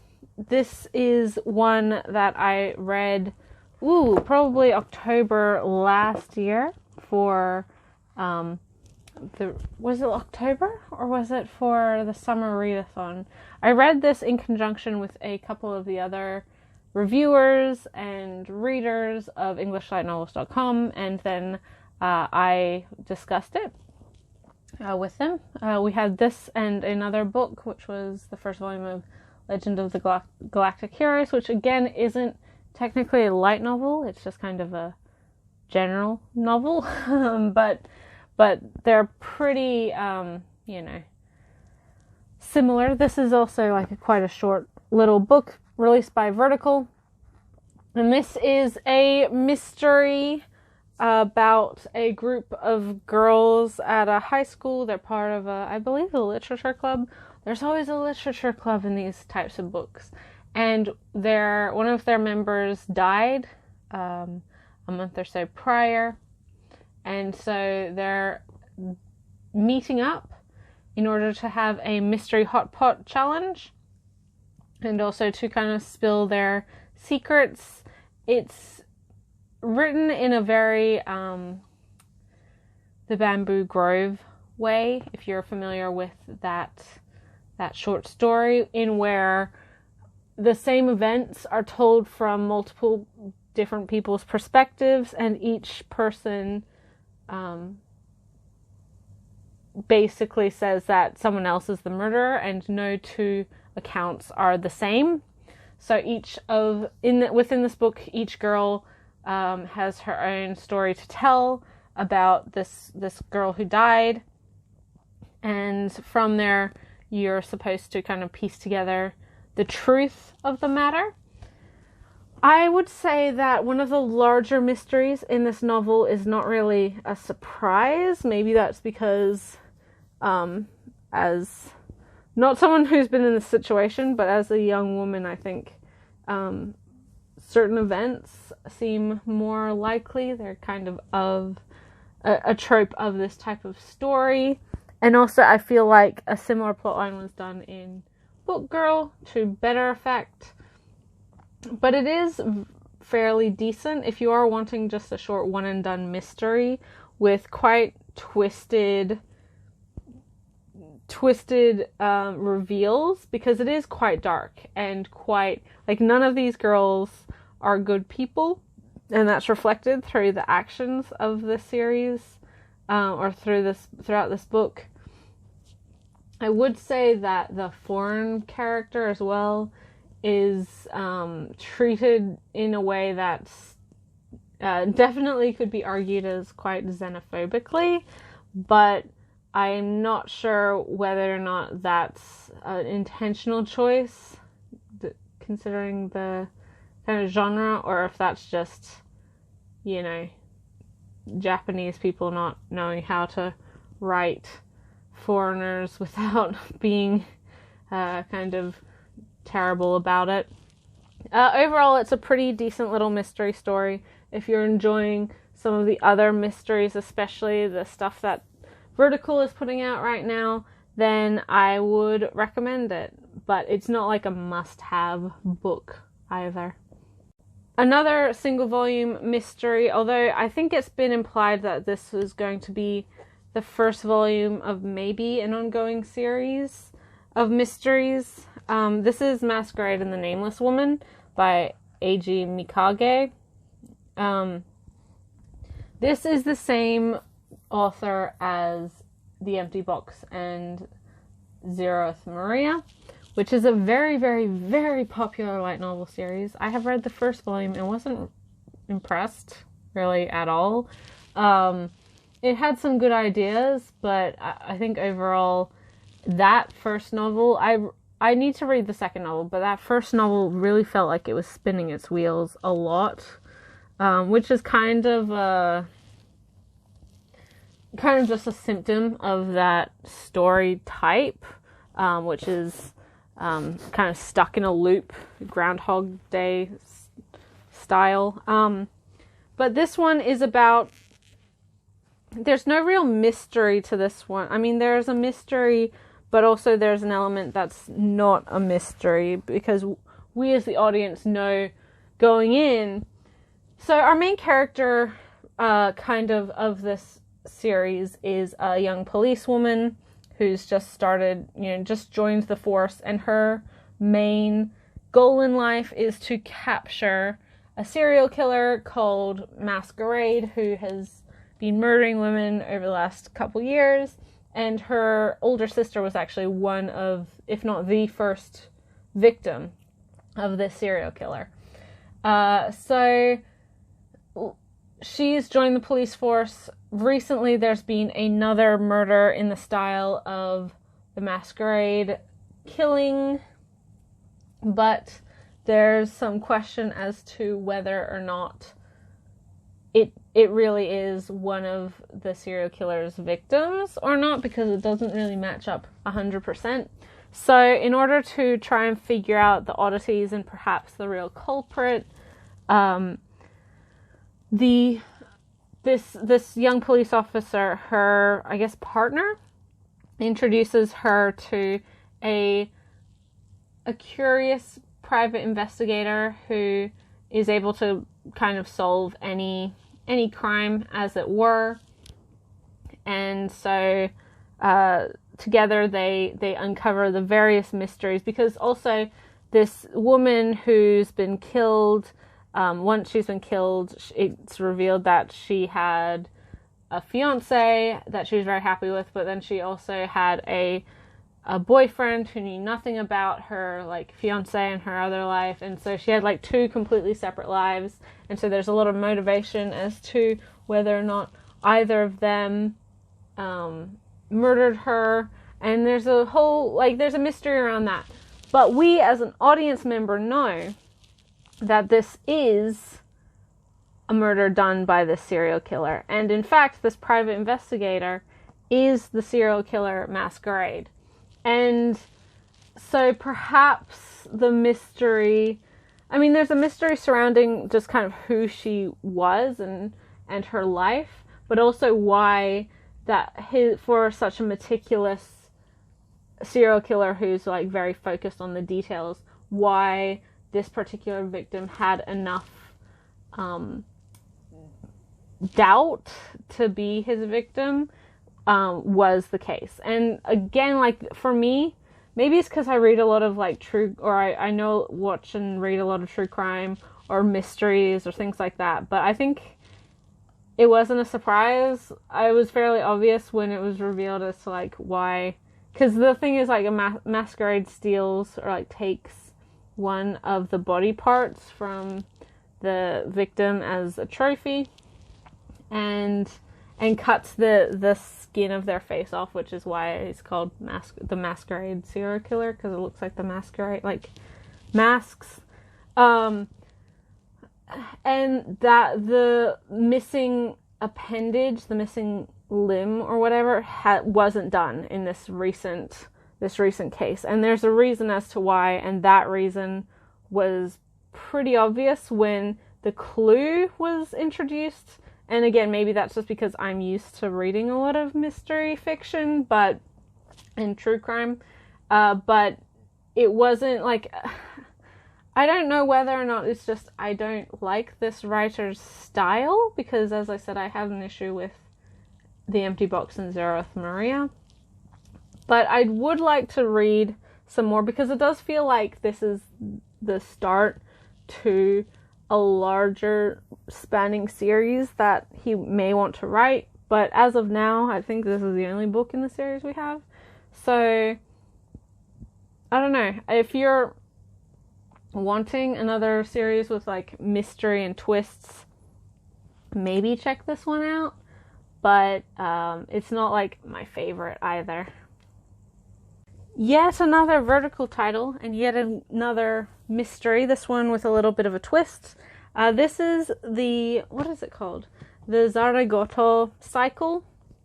And so we have the first 3 volumes of this 9-volume series. That's all that's been released so far. We have Decapitation, Kubikiri Cycle, The Blue Savant, and The Nonsense User. We have Strangulation, Kubishime Romanticist, No Longer Human, Hitoshiki Zerozaki. And we have Suspension, Kibutsuri High School, The Nonsense User's Disciple. And you can see that this book is, like, way skinnier than these books. So you may have noticed on these covers that this is written by Nishio Isen, who nowadays is probably the most well-known, beloved, famous light novel writer of all time. This is his debut work. So Decapitation, or the first volume of this series, was actually what he debuted with way back in the year 2000 or 2001. And this is another mystery. This really shows off, I think, his skill in writing somewhat unlikable but ultimately interesting characters to read about.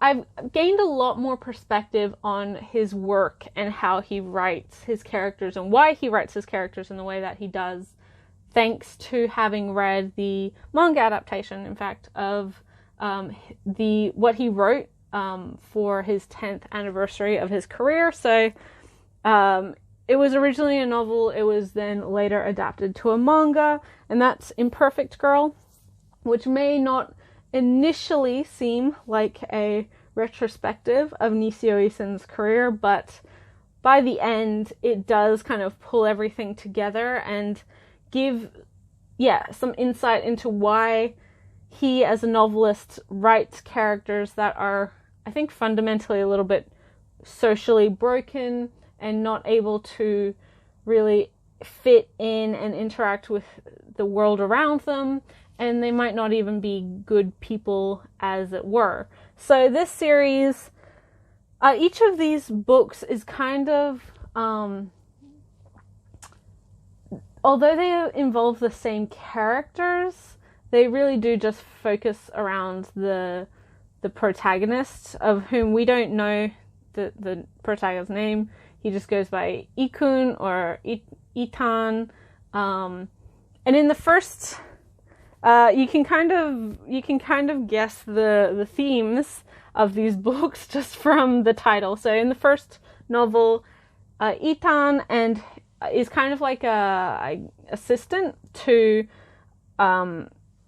his friend, his like singular friend, well, who isn't even kind of his friend, Kunagisa, who is this girl on the cover here.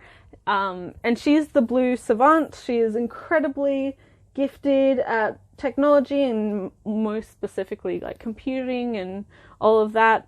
And so she was invited to a reclusive island as a guest, and there's a young woman there who lives by herself with some not assistants, servants and things like that. And she periodically invites geniuses, most notably young women who are the experts in their field, to come and vacation at her island, basically, and sort of surround herself with the cream of the crop. Itan is the only guy there, aside from another young man another guy who's probably 10 or so years older than him, 29, 30-ish, and who is also an assistant to one of these geniuses. And after a couple days there, one of these genius women is decapitated. And so there's a locked room murder mystery, and so they have to Itan is trying to solve the mystery and explain the mystery, basically so he and Kunagisa can leave on time, because they don't want to spend too much longer there than a week. And Kunagisa is like very adamant about her schedule. So there's that, and then what follows next is another one of the geniuses is decapitated, and so there's like a big mystery surrounding that, and it's really kind of a mystery for the audience to solve, because ultimately by the end it's shown that Itan kind of knew the whole thing and knew what was going on. It wasn't really a mystery for him. He was more so trying to figure out like why the culprit was doing this. And so it's not really a mystery in the normal sense, what you would expect, compared to like The Dark Maidens or Masquerade and the Nameless Woman. Although that we do know the audience knows the reality of the situation, but the characters don't. So it's kind of an inverse of that book. In that novel, we also are introduced to the idea of Aizawa, is that her name? This contractor who is supposedly like a fantastic, like you give her a job and she's the world's strongest contractor. She can do whatever it is you ask her to. And she's a fantastic detective, but they ultimately solve the problem without needing her help. But we are introduced to her, and she's a friend of a couple of the characters. And she later comes into play in the later novels. She becomes a recurring character. Kunagisa, as of the third volume, is kind of an afterthought. She was fairly important in the first volume. Not so. She hasn't really made any appearance in these 2 volumes. So it's just interesting to see like how these characters are important in depending on what arc or what storyline we're looking at. The next one is Strangulation. This is another kind of it's not really a locked room murder, but it is a series of strangulation murders amidst a bunch of Itan's university peers, of which he actually knows, and he was actually there the night that, because one of them had a birthday party, and the next day they discover that the girl who was having her birthday had been murdered, and so he's sort of caught in this whole net with all of these other people that he doesn't really even know. He just kind of was dragged to this party or this event, and so now he's just like one of the suspects within this larger, string of strangulations. But also at the same time, within Kyoto, which is where the main story, or where he lives and goes to university, there is a serial killer who has been murdering people and cutting them up and everything else. And it's interesting because he kind of creates a friendship with this serial killer, and they recognize themselves in each other, although their personalities are very, very different. And the serial killer is Hiroshi Zerozaki, of which our main character calls no longer human. And and Zerozaki calls our protagonist defective product. So it's again, an interesting dynamic. And then Suspension is very, very short, but that follows our protagonist Itan helping Jun, or Aikawa, whatever her name is, with a job infiltrating a very elite school in order to help one of the students, I guess, escape. And many of the students many of the actual head dean or whatever has been murdered. Yet again, another locked room murder. And there's kind of a weird series of events where a lot of the students are trying to kill each other, and there's a lot of body parts being suspended from various things. So yeah, I think there's a real interest to this series because it kind of, through having a very, not unlikable protagonist, but we don't know a huge amount about him. He's very obviously not normal. He has a lot of dark elements in his past that are just briefly mentioned. He doesn't really understand humans and doesn't really connect with people. He doesn't really feel emotions in regards to people, and he doesn't like to be connected with people. And he calls himself useless and a nonsense user, in which he's saying the whole world and all of this crazy stuff that's going on around him, and even his own existence, is nonsense. It's it doesn't really have a point. It doesn't really need to exist, and it's not something to worry about, which is very Nishio-isan, honestly.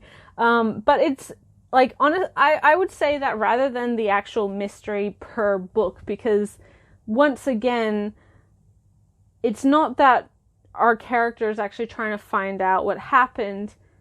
9 times out of 10, he knows what's happened. he doesn't claim to be, you know, a super sleuth or brilliant or really any good at anything. Although we know that's not the case, because he was going to through some elite program in Houston, but just recently kind of failed out of that program after 5 years.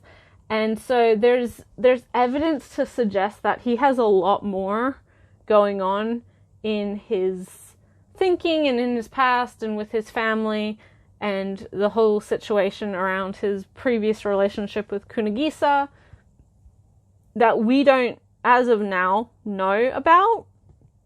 But the real intrigue to the series is like learning more about our main character, more so than trying to figure out like how these people died. There is that aspect to it, because it is something that you as a reader are trying to puzzle through as well, and there are kind of clues that do help you figure out. Every Nisio Isin work, it's more so about the characters than the actual bizarre situations he puts them in. Obviously, a lot of people know Nisio Isin nowadays thanks to the popularization of Monogatari, Bakemonogatari, Kyusa Monogatari, etc. He also has Katanagatari being released now thanks to Vertical, which is a 12-volume or 12-story series that follows an entire year with 2 particular characters. And that's a pretty, like, I haven't read the books, I have seen the show, though, the adaptation of the show. This did get an anime adaptation, I believe, but I haven't seen it because it's not licensed and it's not anywhere streaming or anything like that. Well, legally, at least. So I haven't seen it. But this is also an interesting title, because prior to this, was it Tokyo Pop or was it ADV? Someone, back when light novels still weren't really a viable market, maybe it was Del Rey, I don't remember, a publisher put out these first 2 books from under slightly different titles, and these have new translations and everything as well. But it's really interesting because that was more in line with before Nisio Isin became popular. He did have some books in English already, most notably The Holic and one of the Death Note franchise novels he wrote. But he wasn't known. You know, Monogatari and Bakemonogatari hadn't been adapted as, you know, for television yet, and so he wasn't a big name like he is now. He may have been in Japan, but not in the West. People didn't know really who he was, and it isn't until Vertical relicensed this series that we have been able to at least get an additional book, and I'm sure we'll see the continuation of this in its entirety, hopefully someday, from Vertical, because this really is where he started, and you can really see a lot of his style and his character choices. He's definitely had an idea on how he writes things. His dialogue in particular is something that hasn't really changed whatsoever throughout his career. So it's just, for me, I find it really interesting to read a novelist's debut work and then compare it to current stuff. And Nisio Isin's style is now kind of very well known. A lot of people try to replicate it. It's his most recognizable aspect of his work is sort of his unlikable protagonists, but unlikable but understandable and mysterious protagonists who aren't good people, but they're not inherently bad people either. His, I would say, clever dialogue. I do sometimes have issues with just how smart he thinks he is when he's writing some of these things. There's a lot of wordplay and puns and all things like that, but and those 2 things are like definitely what he excels at. And having read these, it's obviously something that's been with him and been a part of his writing since the beginning. So yeah, it's really interesting. If you like Nisio Yusen's work, if you like mysteries, if you want something that isn't just like part of the Monogatari franchise, which is huge, and this is complete, not in English, but it is complete in Japan. It's only 9 volumes. Then check this one out. There are some interesting aspects to it, and yeah, it's worth a look. Next is a 7 Seas light novel release. This is technically, I guess, a standalone book, but it is the beginning to the start of a franchise. And that is Record of Lodos War, The Grey Witch by Ryo Mizuno. And this is regarded as one of, if not the, first ever light novel written. It's a fantasy D&D dungeon crawler-esque type story, and it was actually based off of, I believe, a D&D campaign that the writer was doing with you know, his group of friends. And so there's a lot of high fantasy elements here, magic and wizards and elves and dwarves and heroes and all things like that. So we have basically just a group of people, a party of people trying to go on a quest and get a thing, and they have skirmishes and adventures on the way, and you know, that's about it. This is a very, very, very classic story. I think a lot of people know Lodos via the OVA series, which has recently gotten a re-release thanks to Funimation. It has an anime TV show as well, which is less beloved. It's had manga releases. It's just quintessential kind of 80s fantasy D&D style work.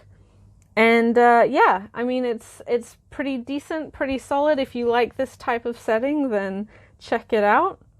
It's one where I think the sales of this book will really indicate whether or not we get more in the future, because I think it's a little bit of a riskier license for 7 Seas, especially considering its age. But they did a beautiful job with this like faux leather hardbound or hardback edition with the gold foil. And also I got one of the misprints, so the whole inside is red or pink. So obviously they didn't they didn't mix their ink right when they were printing this. And at the back we have proper full color images with some of our main characters. Delit, this elf here, I think most people have seen her around if you've been within the anime community at any point in time.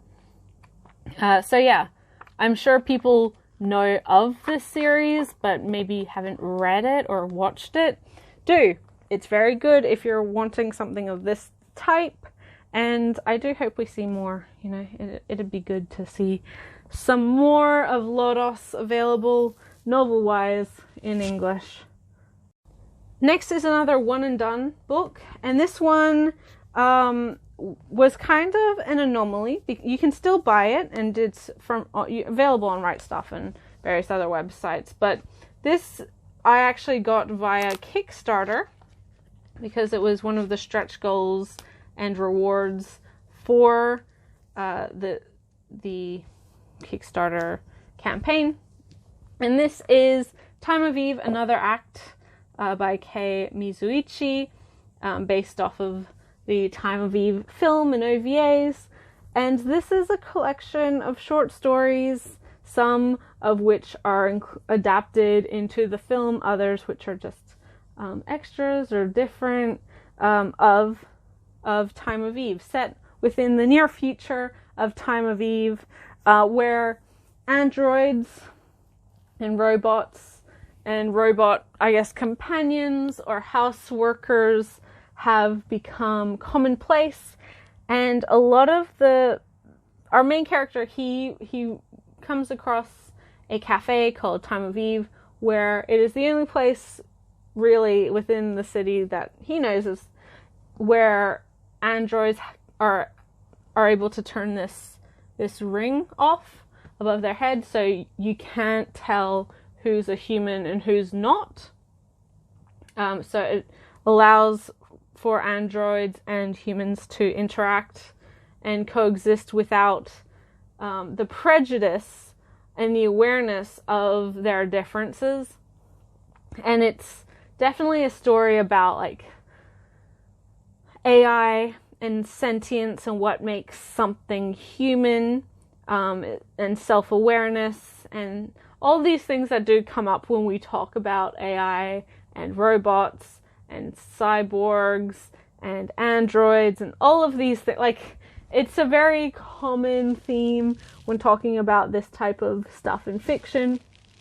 And our main character, he has a android at home. His family has an android that he lives with. And so his changing perception and relationship with her, and how they, how he most notably perceives her. There's also various other stories, various other androids, various other humans, and how they interact and how they react to each other. It's very, very, very, very good. I highly, highly, highly recommend the film or the OVAs, whichever you prefer. They are still both readily available, I believe. And this novel is readily available. If you enjoy the movie, the OVAs, and you like the ideas behind this, this is worth the read. I think it kind of gives some more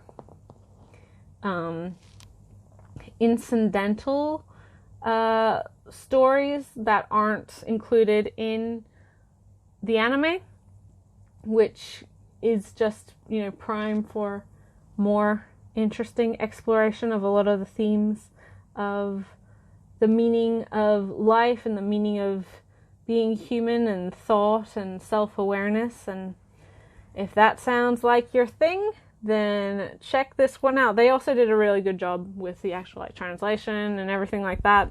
It's a solid, decent little book. It's got a you can't really tell, but it's got a slip cover on it. So it's really a close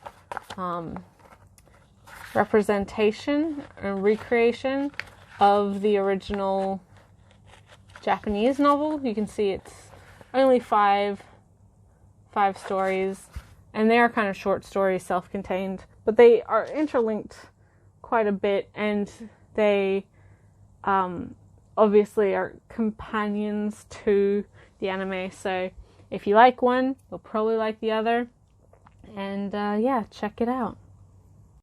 Next is a very old release. I believe it's the only one of the series we got as well before the crash and Tokyo Pop stopped printing it. This is the first and really only volume of Kino no Tabi, or Kino's Journey, or Kino the Beautiful World. This is by Keiichi Sigsawa, and this is basically the source material of Kino's Journey. Similarly to a lot of light novels of this type, each chapter is quite self-contained. If you don't know what Kino's Journey is, I shall tell you, because I love this franchise a lot, and it's very near and dear to my heart. So, Kino's Journey is about a young person who travels around the country on the back of their motorcycle called Hermes, which can talk. And Kino is, through their travels, comes across various cities and towns, and really countries there. Each town or city-state is regarded as a country. And each place that they stop is very different. And they spend 3 days there, no more, no less, in order to get a feeling of the entire culture. And no matter what their feeling is, they always leave on the third day. They never stay longer. They never leave before the third day. And they they come across a lot of different issues, a lot of different individuals, a lot of different cultures, and so it's Kino's kind of observations of each culture and how, the merits and the failings of each. It's quite a calm, meditative type of series. I adore the original anime adaptation of these novels. I have only seen part of the newer one, which is a kind of a shame, because I do want to watch it. But really, this is the source material, and it's kind of... Okay, so there's a couple problems with this actual book. Some that, well, all of them mainly caused by Tokyopop. So one of the things that I think, aside from it being really, really out of print, this book does actually have, I think every story in this book is adapted to the anime, so it's not really any new content. It's not something I feel you have to hunt down if you're wanting story for Kino. Because you can watch either the new show or the old show and get the actual short stories or the chapters that are contained in this book. Secondly, for some reason they put, is it the first chapter? They put the last chapter within the book in Japanese. What is the last chapter? At the beginning of the book. And I kind of know why, but it sort of wrecks the whole build up to that story and the mystery behind it. So basically, if you've seen the original show, the last story in this book in Japanese is the last story arc in the original show, right? So the reason I think that they put it at the beginning of this book is in order for them to simplify pronoun use. Because, okay, so in Japanese, Kino is referred to with non-gendered pronouns. That's why I've been using they. And when this was being licensed, or when this was originally being translated, I don't think the nuance of gender-free or genderless pronouns like they were really understood or used in the same way that they may be now, right? So Kino themselves is it's kind of, they're meant to be presented as masculine, non-binary, whichever you prefer. But in the Japanese, I believe they only ever use male pronouns and like genderless pronouns when referring to Kino. But at the end of the show, and at what is presumably at the normal end of this book when you're reading it in Japanese, you find out that Kino, before they were traveling, was presenting as a girl and was assumedly assigned female at birth, right? And it's their whole gender expression and how they look, how they act, and how, they dress is a large part of Kino's personality and in rejecting their previous self. And I think is a very important part of their character, that by rearranging this story in order to have that story first, in order to be able to use like female pronouns throughout the book, is problematic. And I think I have a lot of issues with it. It's certainly a relic of its time. This isn't how I think, if this series ever got licensed, how it would be translated today. I think people are more aware, and translators are a bit more careful about these sorts of things. Not to say that translators weren't trying to diversify and use more gender neutral language back in 2006 or whenever it was this book was being released. But for readers, it wasn't as well known or well accepted of using things like the singular they or whatever. Okay. Bit of a rant coming from someone whose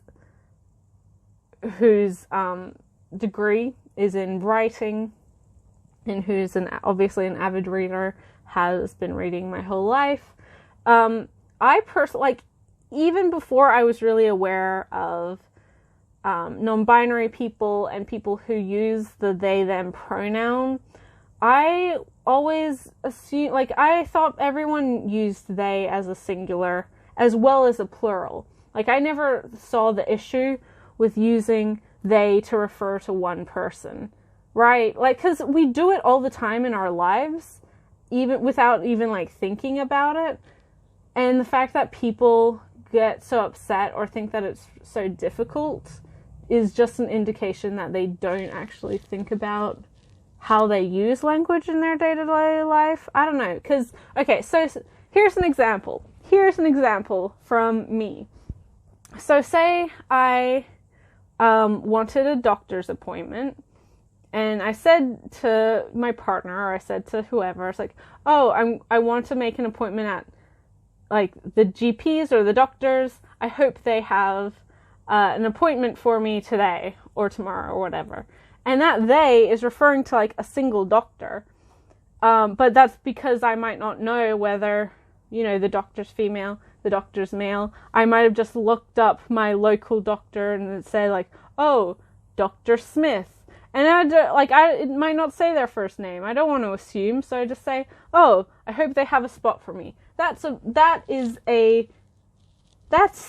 singular they, and that's something that I say all the time. It's better than being I hope he or she has a spot open for me. That's so much more clunky and also doesn't sound natural whatsoever. And nobody says anything like that. If they do, they are purposefully trying to make the point that they don't know how to structure a sentence, and they also just apparently don't want to even give anyone a single inch against the argument that, hey, singular they is pretty normal and we use it all the time when we talk. Anyway, that has nothing to do with Kino. Well, it has something to do with Kino, but you're not watching this video to hear my rants on pronoun usage. Maybe you are. Who knows? I'm surprised you found it. So Kino no Tabi, or Kino's Journey. Also, why is the title Kino no Tabi? Because I'm pretty sure Kino's Journey, the original show, was licensed as Kino's Journey and being released as Kino's Journey. I don't know. Tokyo Pop was friggin' weird. Yeah, so this is the only one of this series that we got in English. Probably a good thing, considering what they did with this volume. I would like to see the series relicensed one day, possibly as a digital-only release, because it has 30-something volumes in English. And this is not a perfect series. It does have things that I think people could take issue with. Most notably, Kino's relationship, because Kino has two firearms, two guns, and they kind of play a fairly significant role in a lot of the conflicts, especially physical conflicts that come up in this series, and I could understand why people might think it's very promoting, gun usage and owning guns and things like that. So there's definitely issues to this series, and also the idea of Kino being somehow objective in judging other cultures, and they knowing, what's right and wrong, and being able to judge people as somehow better, and using guns whilst doing so. There's some problematic implications there, but I don't know. It's one of those shows that falls into the isekai, kind of soothing, healing travel series with a darker kind of dramatic undertone for some of the stories, almost a horror or thriller tone in some. Others are just really sweet and heartwarming. I think it's one that looking at the positives and the negatives, it is a net positive for me personally, which is why I do enjoy it so much. And it was one that the show, at least, the original show, definitely captured something with sort of wanderlust that I hadn't really seen in a lot of media up until then, and was something that greatly appealed to me personally. So yeah, my relationship with Kino has gone back a long time, and I do love the series a lot. It's not a perfect one, and the light novels are certainly, or at least the English release of the singular light novel that we got is not perfect. But it is kind of a prize in the collection because it is really hard to find, and my copy is in basically new condition. So yeah, Kino no Tabi, or Kino's Journey. Next is another franchise light novel. These are old books, another series that's mostly out of print, sort of out of print. The last volume is not out of print, but many of the earlier ones are. And that is Fullmetal Alchemist. So we have Volume 1, which is The Land of Sand. We have Volume 2, which is The Abducted Alchemist. We have Volume 3, which is The Valley of White Petals. Volume 4, which is Under the Faraway Sky. And Volume 5, which many people may be familiar with, is The Ties That Bind. So this is obviously based off of Hiromu Arakawa's manga, Fullmetal Alchemist. The actual novels are written by Makoto Inoue, and all of these were released by Viz. We only got 5 of the 7 novels that were written in Japanese, and I can understand why they stopped, because I don't assume that these did very well for Viz, even though they are part of the larger Fullmetal Alchemist franchise. I could understand, especially when they were being released, which was, again, probably 15 years ago now at this point. There wasn't an interest in light novels, and a lot of Fullmetal Alchemist fans weren't wanting to buy novels. They were wanting to buy the manga, which also was just coming out at the time. So this is an interesting mix of stuff.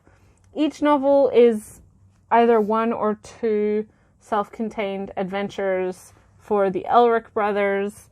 The first novel, most notably, is actually, the 2 stories in there were adapted as episodes in the 2003/2004 anime adaptation. So this novel has 2.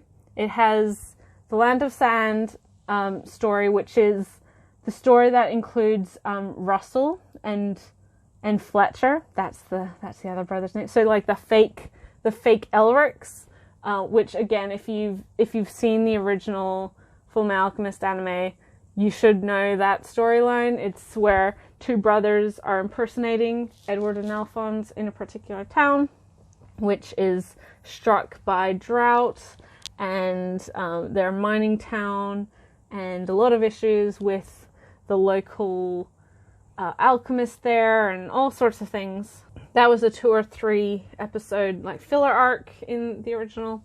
Really decent. I really like the fake Elrics. I like those brothers, and I think they were good characters.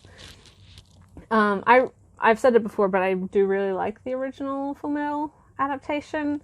It's not perfect, but I think it really did what it wanted to do very, very well. It also, that volume has the Warehouse 13 short story where Mustang and his men are convinced that there's a haunted warehouse on military grounds, and they go like searching for it in the middle of the night. And hilarity ensues because they're all a bunch of idiots.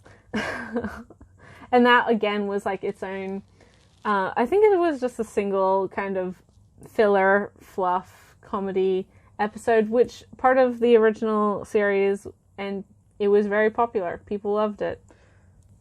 The second volume is somewhat reminiscent of other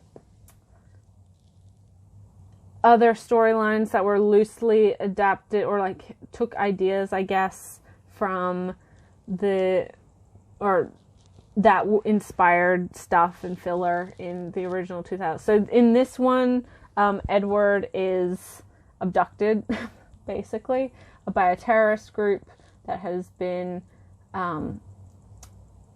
bombing train stations and various other train transport, military-focused train transport. And so they're trying to stop that, basically. The Valley of White Petals, I think, is, if it's what I remember it is. Yeah, so this, I really, like, these are very young books. You can, looking inside, like, look how big that's typed. These are for, middle school kids. They're not, if you're a modern day light novel fan, these aren't going to be your speed. They're definitely written for kids, and they were, I would assume, licensed by Viz with the assumption that the middle school fans of Fullmetal Alchemist would be reading them. Which may or may not have been the case. I don't know. They're written with very simple language. They're very straightforward storylines. This isn't a sentence of a bookworm or, Spicen Wolf. They are straightforward and to the point, and just kind of fun additional adventures for the characters. But I will say that I really, really, really like this particular volume a lot, because a lot of the personal struggle and focus is on Alphonse in this book, and it's his struggle with his lack of a human body, and then being presented with an opportunity or a situation where others don't judge him, and the fact that he doesn't have a human body is actually a huge benefit, and he's weighing sort of not the options, but the benefits of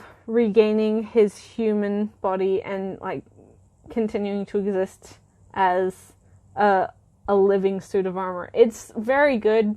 I love Alphonse as a character. I think there's so much that he goes through in the manga that is incredible, and he's just a good kid anyway.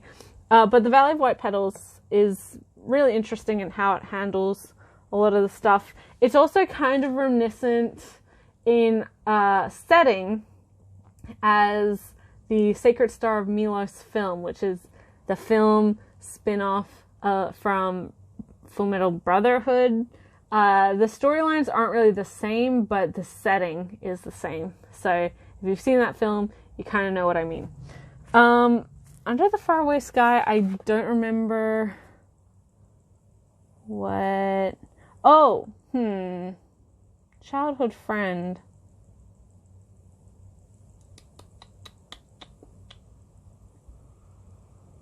I don't know. Oh. Yeah, I don't know. It's been a while. I have written reviews for all of these stories. I think, yeah, so from memory, it may be coming back to me now. This has 2 stories. We have one story where basically Edward runs into a childhood friend, not Winry, a kid that he knew. And it's basically like a comparison of like how much Edward has had to grow up in the time that he's seen him. Like, it's been a long couple years and a lot of shit's happened. And so Edward, although he's the same age as this other kid who they used to kind of mess around and be rascals together, he's now had to mature very quickly because of the whole situation of, you know, human alchemy and trying to regain your body and things like that. We also have a story that has where Ed and Al find a town full of just children, and it's the question as to, like, why are these children here? What's their purpose? Where's their families? That leads into a larger plot of government, I guess, exploration and military coup and terrorism and things like that. Normal, typical Fullmetal Alchemist stuff. And what's this one? Okay, so this one is the one that I think most people know and may have even read, because it's the one that's available in the singles box set from Viz, just as an extra bonus, as a thank you for buying this book, or for this series, this box set. This is set in a town where Ed and Al are looking for a particular book that is about, human transmutation or whatever else. Also, all of these stories are set kind of in that period between when Ed became a state alchemist and when the main story kind of starts. So all of these stories are when the boys are about 13-ish, 12, 13, 14-ish, and just traveling around the country, which I think is really good because there's a lot of potential for various side stories and spin-offs, which obviously, I took advantage of when writing these novels. But anyway, so they're looking for a particular book, one that's been banned and one that's kind of like legendary, and they end up going to a neighboring town because they've heard that it's there. And when they get to the bookstore, they meet the owner, but before that they meet a kid who's Ishvalan, who is kind of like the racial minority in this country, if you don't know, and the whole war and things that happens, the genocide.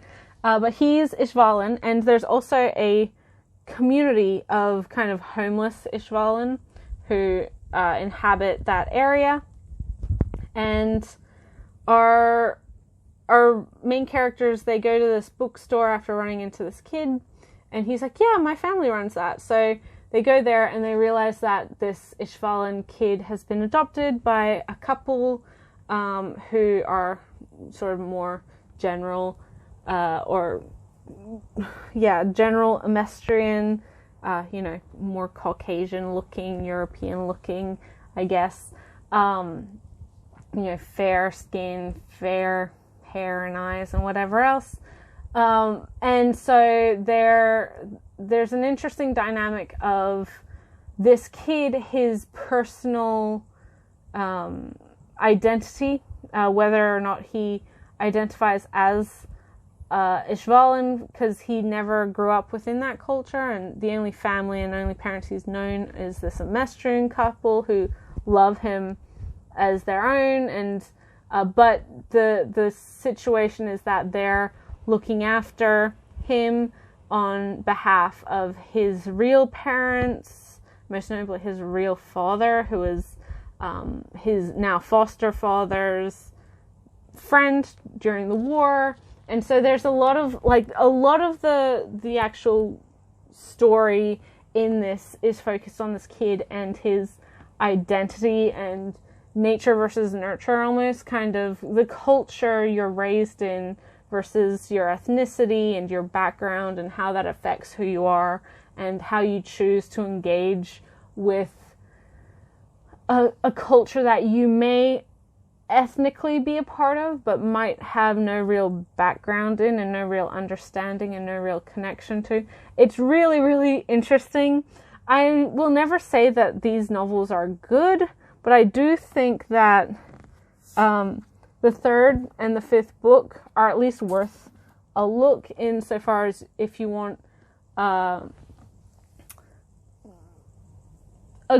good example of how, an easy example as well, of how Fullmetal Alchemist manages to talk about very nuanced issues and very real life issues in a lot of people's lives with such care. I think that regardless of, the age and this particular release, I do think that Makoto Inoue was able to capture a lot of the themes and the atmosphere and the care for this world that Arakawa put into Fullmetal Alchemist. And so there is, although, as a 26-year-old, I'm not reading these to be oh yes, high literature. But they do, as a fan, it is kind of something a little bit interesting and a little bit curious. Again, I've said this before, but I like to see how different adaptations within a franchise handles certain things. And this is just kind of another piece to that puzzle. If you're wanting a copy for yourself, or if you have, nephews or nieces or kids that you think might be interested in this particular series, and they might be fans of the series, or and they are reading and they don't mind reading, this might be one to hunt down.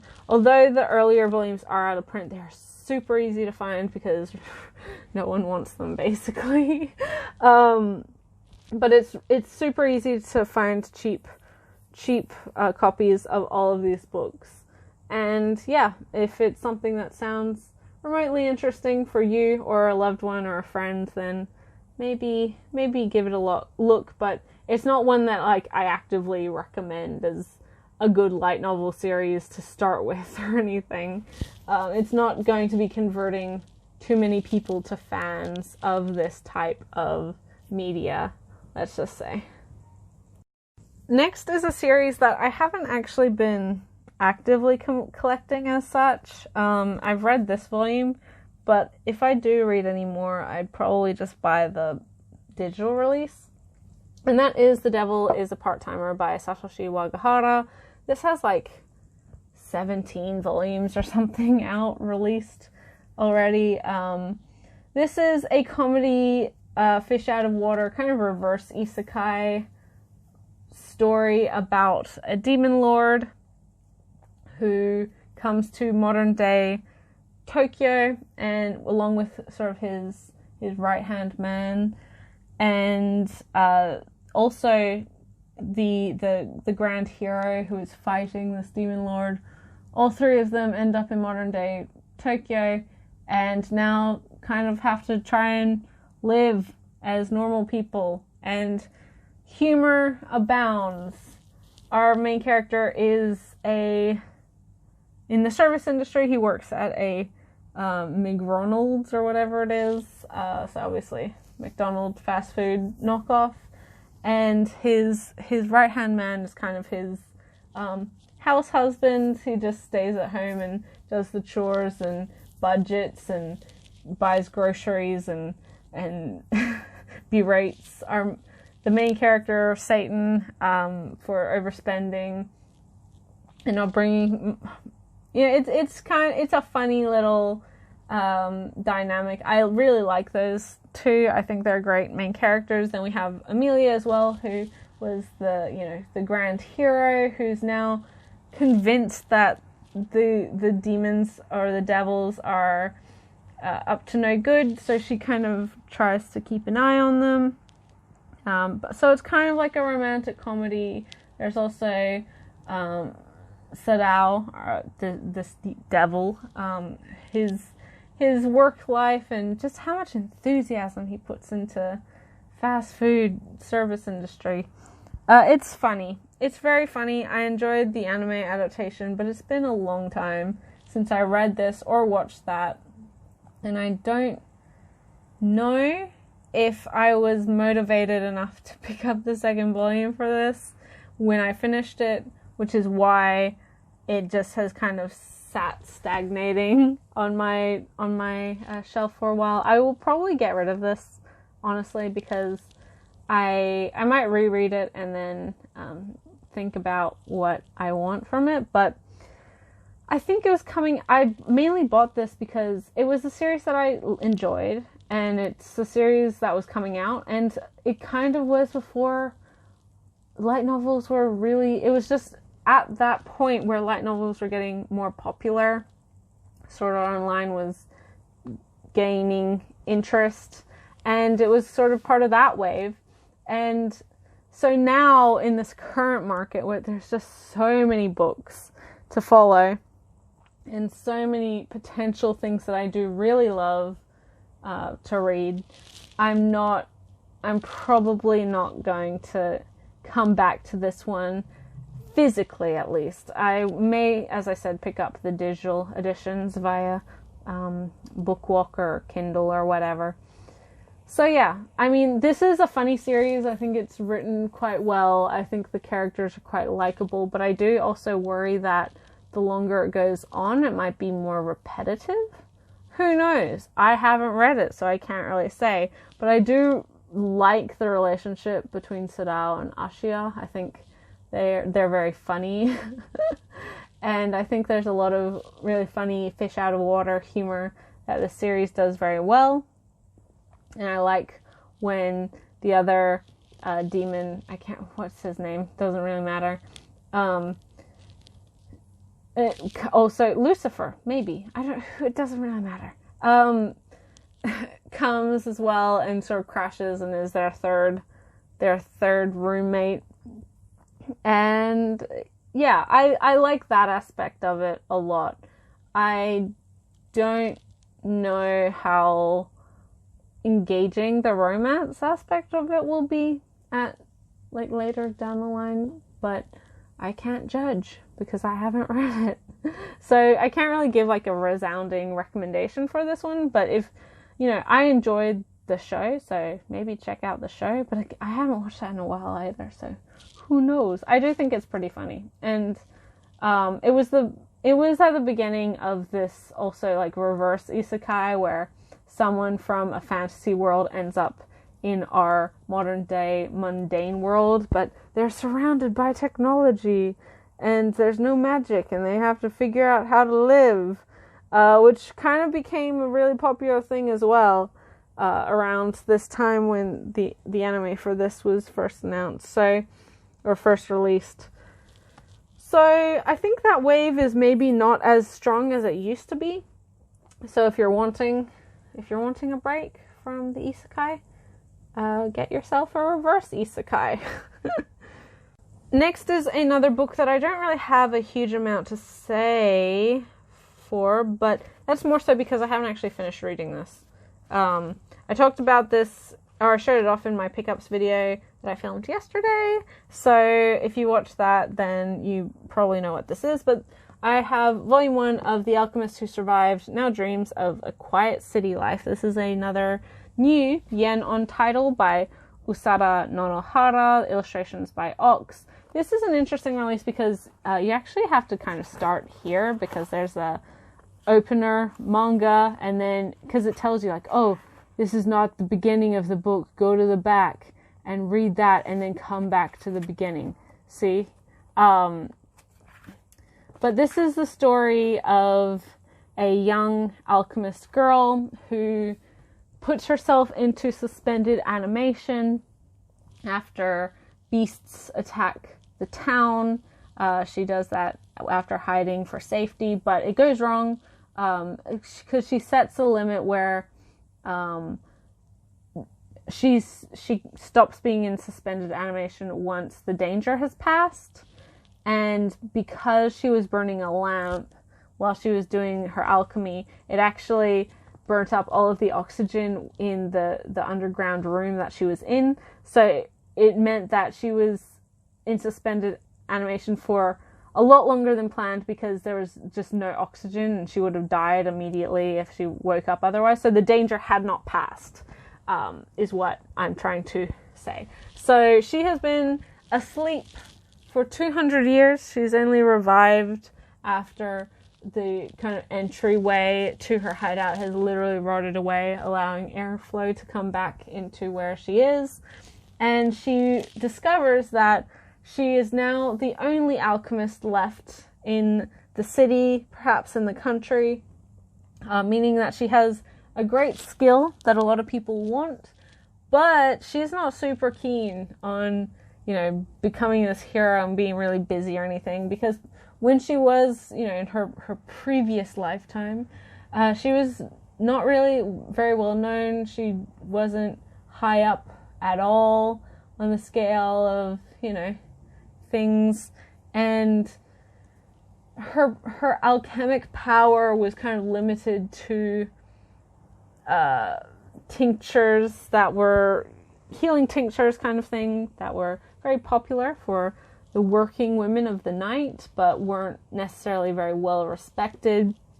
But she's happy just to live like a quiet, normal, secluded life in her little cabin and not have to worry. But now, because she is literally the last alchemist left, she doesn't, there's no one else around, and her powers are amazing and incredible. People are trying to disrupt her quiet city life. So yeah, that's the basic premise. I'm about a third of the way through, so I have actually read a bit more than I had yesterday. It's fun. I'm liking it. The second volume is coming up very soon. I will probably write a review for this one on ELN very, very soon, once I'm done. But yeah, it's kind of, again, in this new wave of slice of life fantasy type series where our protagonist really doesn't have much of a motivation to become a hero or anything like that. She's just trying to live her life, live her best life without too much issue, and you gotta respect that. More books that I talked about yesterday in my pickups video. These are like with Dark Maidens or Masquerade. These are not actually light novels, they're proper novels, but they're basically the same thing. It doesn't really matter.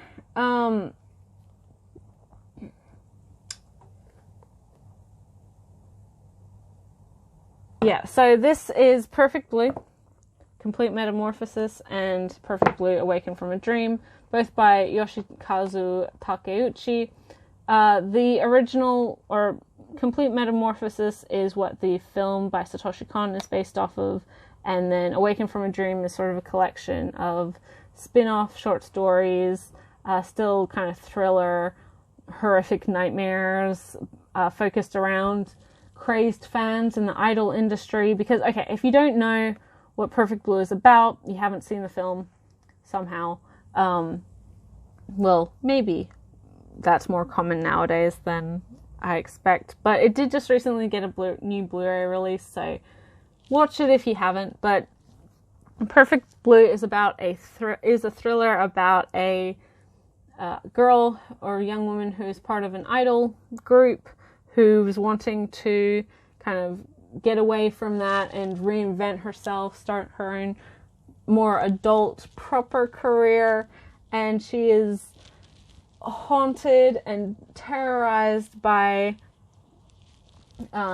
visions of her past self and her idol self trying to call her back to this reality that she was in. Obviously, idol culture is really, really toxic. There's a real push for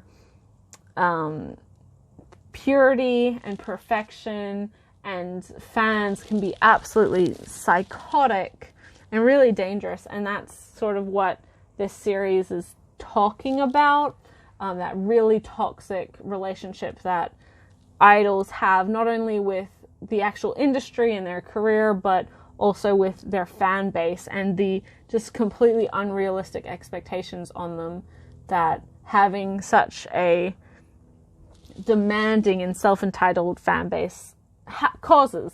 And then in the main story, there's a string of murders sort of following our main character around, and she's not sure whether she's the one killing people in like a psychotic break or whatever. And so there's a mystery as well. It's very high tension. It's very, very good. The novel is very good, and I recommend the film as well. Perfect Blue, Awaken from a Dream is more of the same. It does focus on like multiple idols, I think. I can't quite remember. And there's a lot of like it pushes these idols into positions from their fans that are just like impossible to get out of, impossible to escape, and just the twisted nature of the fan and idol relationship. It's very, very good. I really, really like these particular books, and I really like the film because I do think it's, yeah, I'm not a fan of idol culture, especially when it comes to like real life idols. Boy bands are the same thing. Like you see it a lot with K-pop, just this really toxic behavior and self-entitlement from fans in regards to these stars that they've attached themselves so personally to, and thus they feel like they deserve control over their life. And also they forget that these people are just people. They're entertainers. They're not, there's no way they can be a perfect person. There's no way they can be like in this idol, like in this godlike idol position. So I really like this because it is such a scathing view on that whole relationship and that whole dynamic. And it's unfortunately something that still kind of exists today. It's almost worse now than it was back when this was originally published. And Seven Seas put these out. Really happy to have them. Really happy that we're getting more of these types of things being released. Because I don't know that this would have necessarily gotten released otherwise. Especially not like 5 or 10 years ago. Even when the film was at the height of its popularity, I don't think that too many people were demanding to have this in English, because I don't think necessarily a huge amount of people knew that the film was based off of a novel. Perfect Blue, Complete Metamorphosis, and Awaken from a Dream. Check them out, especially if you like mystery, thriller, high tension, action, terrifying looks into the idol industry. Next, we have a single volume. This is a novel, self-contained novel. And I may have talked about this in my pickup video. I don't quite remember. My last video. I don't think I directly referenced this. But this is The Night is Short, Walk On Girl. I did mention it earlier in this video in relation to it being translated by the same translator as J.K. Haruhi, and I love this book. I love this writer a whole lot. Once again, fantastic translation work. This is a story that's sort of like a sister book to the Tatami Galaxy. It's set within the same festive, and interesting and magical version of Kyoto that Tomihiko Morimi so often writes about. If you're not, aside from Tatami Galaxy and The Night is Short, Walk On Girl, he also has written the next book that I'm going to be talking about, but also he's written The Eccentric Family, which is also set in Kyoto. That's about Tanuki.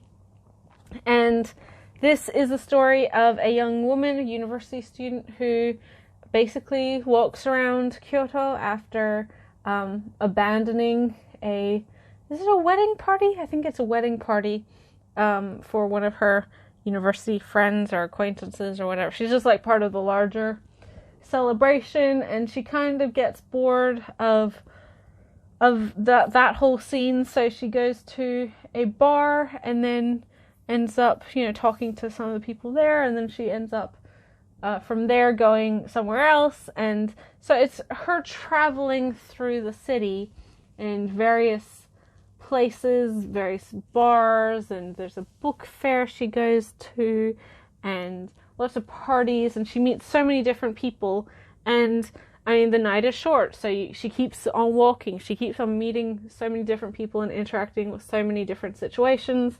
But ultimately, like a lot of Moromi's writing, and especially in Tatami Galaxy, this story is about human connection, and our main character, her, I guess, fear of connecting with other people on a serious level, of her fear of commitment, and is illustrated throughout this night and throughout her relationship with one of her upperclassmen. It's very, very, very, very, very, very good. I don't know if I can put even more berries in there. I would, but this is a wonderful little book. I absolutely recommend it. I really hope it did and does well, as well as the other one of his books that we do have in English, because I want more of Moromi's titles available in English, because he's a fantastic writer. I just love being immersed in his stories, in the setting. There's just something so magical in the mundane that he's able to capture with such interest and with such nuance that I love it. I really, really love it. This is another release from Yenon. It is another hardcover with dust jacket, if I could pull it off, if it wanted to come off. Come on. Ugh. There we go. And you can see, like, that has the apple on it. In the dust cover, it's got her little face on there. It's just a really nicely designed book, and I highly, highly, highly recommend it. It is very, very good. Next is the other Moromi title that we saw this year in English, and that is Penguin Highway. So I did talk at length in my pickups video, not about this book specifically, but of the film adaptation of this book, because I got the movie last in my pickups. So this is the story of a 4th grader who, he's very smart, and he knows he's very smart. He kind of regards himself as smarter than most of, if not everyone around him. And he's very logical. He likes to apply the scientific method to everything, and he records everything about everything in various notebooks, and he thinks he has life figured out. But one day, penguins appear in his town out of the blue. There's no explanation, and he's convinced that the mysterious girl from the dentist's office is partly responsible somehow, and also there's a event that he is watching and observing and recording with 2 of his fellow classmates / friends of like a mysterious weird ball of water / energy. This is comparatively to some of Moromi's other works, this isn't set in Kyoto. This is definitely more sci-fi feel than a supernatural one, but it is still very, very good. The larger themes of the purpose and the place for logic and being a kid, and that just childhood imagination and losing that, and the role of imagination in childhood versus adulthood is very prevalent in this particular book. It's a little bit absurd, obviously, with penguins, and later on we have like an absolute army of penguins, and it's a larger metaphor for this book, a larger metaphor for this character's personal journey, and what these penguins represent plays into the larger theme and his character growth over the course of the novel. It's a really interesting little book, and if you enjoyed the film, then I do once again recommend the novel. I think it's interesting to see the choices that the films for this and the previous book made when adapting these stories to the big screen. Because a lot of the time, not everything can necessarily be included just because of the point of view and internal dialogue and things like that when it comes to like writing versus a visual like film. It's interesting to see the choices that are made, and Penguin Highway is very, very good. I think it refreshes or rejuvenates and sparks interest of and discussion towards the role of kids and how they enjoy things, and not trying not to grow up too fast as well. That is a big element to this particular story. And also how at that age, when you're 10, 11, 12, a world that does seem pretty straightforward and simple, that is when things start to stop making sense. And that's sort of a larger allegory for puberty and just self-awareness, and larger awareness outside of your immediate surroundings. So yeah, there's a lot of really great themes to Morimi's books. I'm so happy we've seen some of his stuff make its way to English over the past year, and I can only hope we see more in the coming year because I want it. Next, we have a longer series. This is the second to last series I'll be talking about, and the last two series are by, once again, the same author. This is probably the most, or the more well-known of this author's works, at least when it comes to anime. A lot of people really love this series, especially the first season, and so this is the novels, and it's been a really exciting fact that we have been getting this series from Yen On, and that is Durarara from Ryogo Narita. This is a 13-volume series which is complete in both Japanese and English, but I do not own the entire series as of yet. I haven't actually finished reading all of these books, so I didn't want to buy any more until I was caught up to what I already owned. So this is volume 1, volume 2, volume 3, volume 4, volume 5, volume 6, volume 7, volume 8, and the last one that I have is volume 9, so I still have 4 more volumes to buy after this one, once I catch up to reading this. This is in Narita's style, written from multiple different character perspectives. Each of our characters here really do function as like a main character, and there's a lot of different warring groups. This is set in modern day Ikebukuro, but it does have a supernatural twist to it, mainly because our, I guess, main character, Celti, is a Dullahan, which is where the Durarara comes from in the title. And she is, if you're not aware, Dullahans are traditional Irish folklore, I guess gods of death, something along those lines. They're types of monsters that have no head, and they ride around the countryside, and you have to offer them things or else bad stuff will happen to you. But Celti has lost her head, because normally Dullahans like keep their heads, their severed heads, under their arm or with them, and that the head contains all of their memories of their existence past this point. Celti, her head was stolen from her, so she's in search for it, and her strongest clues for where it may be are in Japan.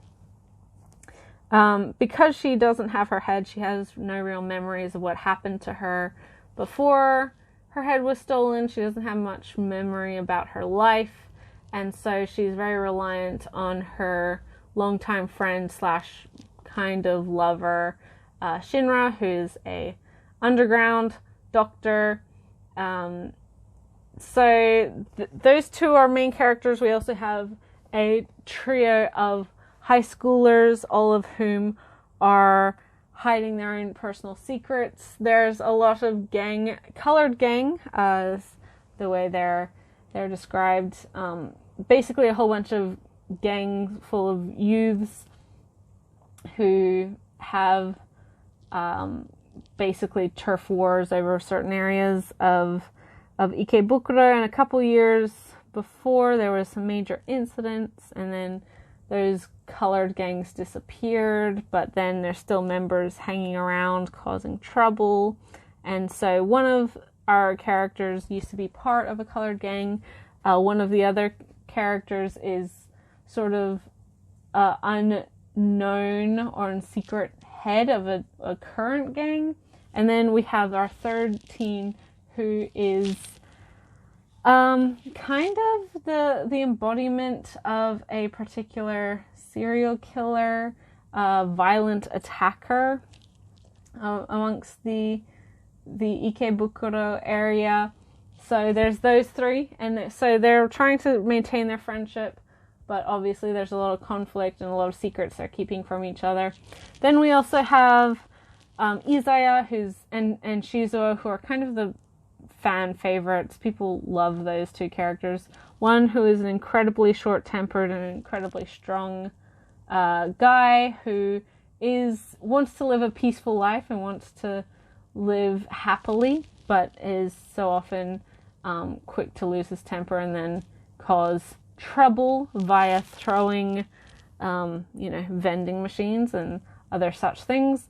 Izaya is a manipulative and cunning and sort of puppet master-esque type of information broker, so he kind of knows everything that is going on, and he definitely sees himself as commanding or puppeteering everything that's going on and going wrong in Ikebukuro. We also have, there's 20 different main characters, and the thing with Naruto's works is the more you read on the series, the more and more characters are introduced, which I think is the problem a lot of people had with the later seasons of Durarara in the anime, is that there's so many characters and it's hard to follow all of them, which I find is not so much of an issue when we're talking about prose, because a lot of the characters that are introduced later do have more time to be explored when you're reading about them, not just watching these interconnected events happening on screen and jumping around between places. I find that despite having literally dozens and dozens and dozens of stories and characters that we're following at any one time in Naruto's work, he is able to weave all of these interconnected events and characters and motivations incredibly well. I'm not going to say this is a perfect series, because honestly, in my opinion, it is the weaker of the two of Naruto's works that we have in English, or at least of his actual original works that we have in English. But I would say that if you're a fan of the anime, then do check out the novels. I think they're well worth your time. I think there's a real skill to how Naruto weaves his stories, and it's just fun to read. All of his characters are very distinct and unique, and even across the two of his, large actual franchises, he must have 100 characters, and each of them are pretty distinct from each other. There's not really an overlap in characters too much, which is really great and really interesting and keeps it refreshing for readers who are reading multiple of his stories at any one time. I will also say that this is kind of a sister series to his other series, and some of the characters from his other series do show up in this very briefly as kind of cameos. So there's a lot of little kind of hints and fan services things within the series that fans of his works may enjoy. But this is complete in English. if you are a fan of Durarara, I think the novels are kind of a no-brainer. They are very, very good. Naruto is a great writer. And if you were confused of like the second season and the second parts of the overall anime adaptation, then I would again recommend this series, I would recommend the novels because I think it's a little bit easier to follow so many cogs, so many working pieces when you're presented them in a novel type format where you can, your brain is a little bit more engaged, so you can like process it a little bit easier. But yeah, not much more to say about Durarara. I am hoping to finish it this year, or this coming year, I should say, 2020. And maybe someday, hopefully, fingers crossed, we may see Vamp, which is his vampire light novel. There's only 4 or 5 volumes, and it was licensed once upon a time by 7 Seas, but never eventuated as an actual book, just because I think there's too many issues in the market at that time. So I'd love to see that rescued and licensed. And I'd like to see some of the sequels. There's a couple Durarara sequel novels based in the same area with similar, or say, characters with connections to the original that I'd like to see, and I think fans would probably like to see. So, and there's not a huge amount from Yen Press that I'm actively following right now, aside from light novels. And even in light novels, like a majority of their stuff I'm not super keen on. So I'd like to add some more stuff from Yen Press if they license it, because I don't want to discriminate against publishers, but especially because Yen Press really were like the pioneers for light novels, or the success of the light novels in the market. But yeah, a lot of the stuff they've been licensing isn't really my personal stuff that I'm interested in, so I want another strong title from them, please. Finally, we've made it to the end. Oh my goodness. This is a series, my favorite currently ongoing series in print, and kind of just in general. This is another Ganon license, another hardcover release from them, and another Naruto work. This is, of course, Baccano. I adore this series. This is a story set in Prohibition era New York, or the United States at large, and we follow a bunch of crazy characters. Once again, a story that has dozens and dozens of characters in the various shenanigans that they get up to.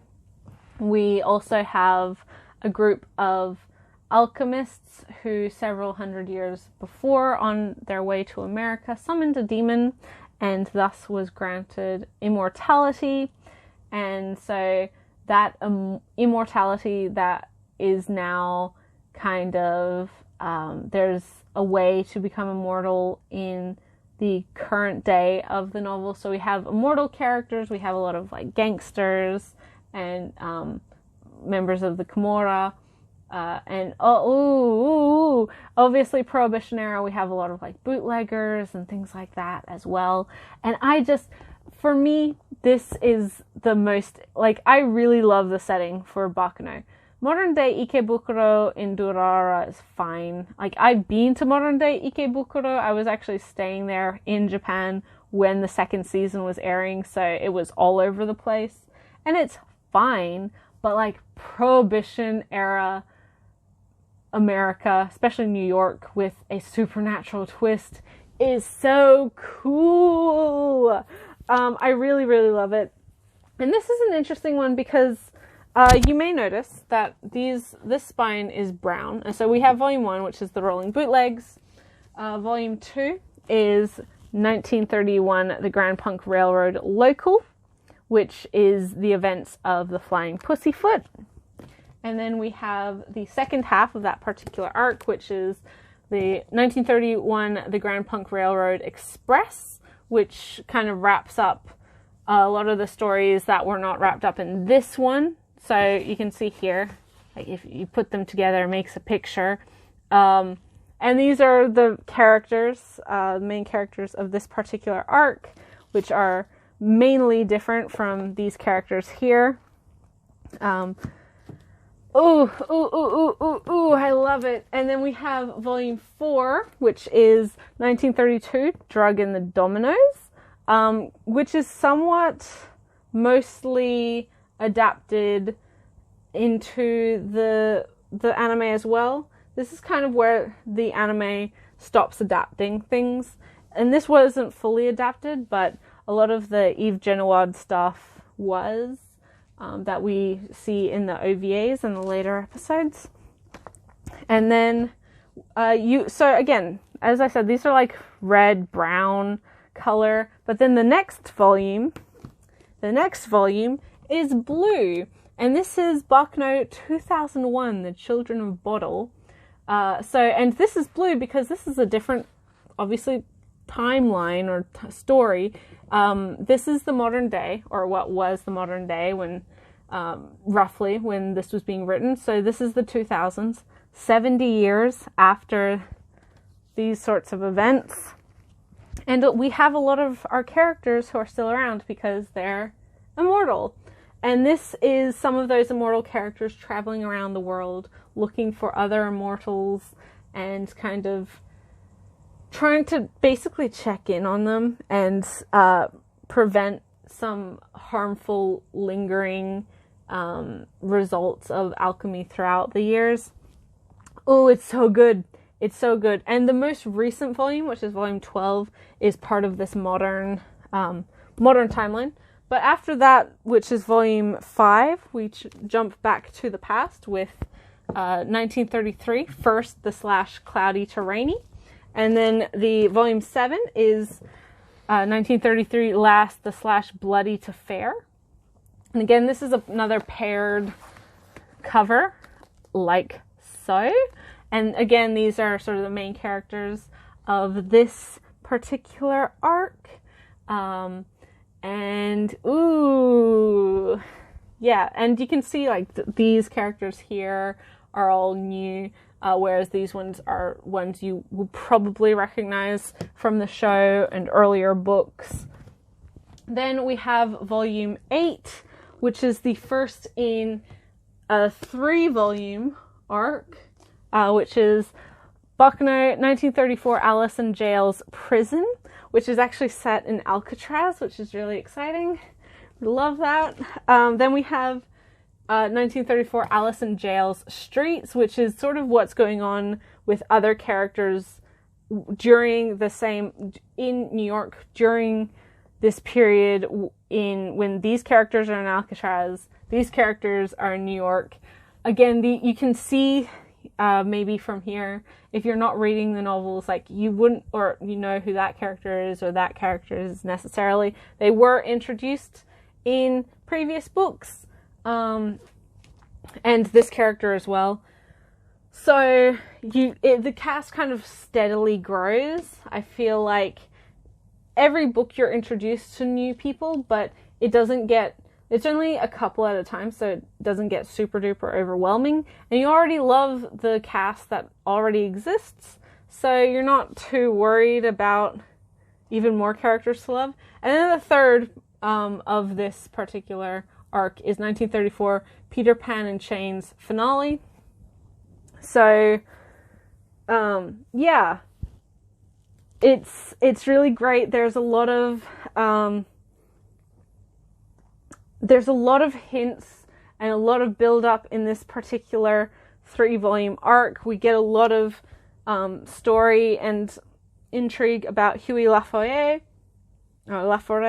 We get a kind of hints towards Isaac's backstory.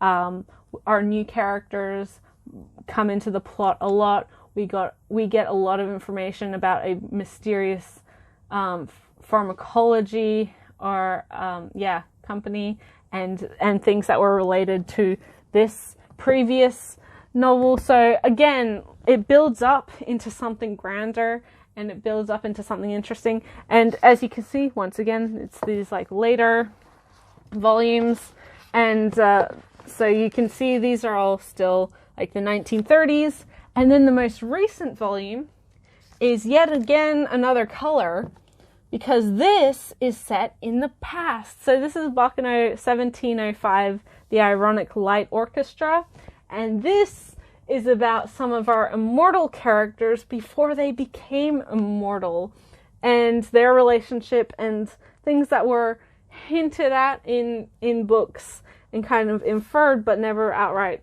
shown or said. And this book is almost, you can read it completely outside of the main series, but it's kind of like a short story, side story collection.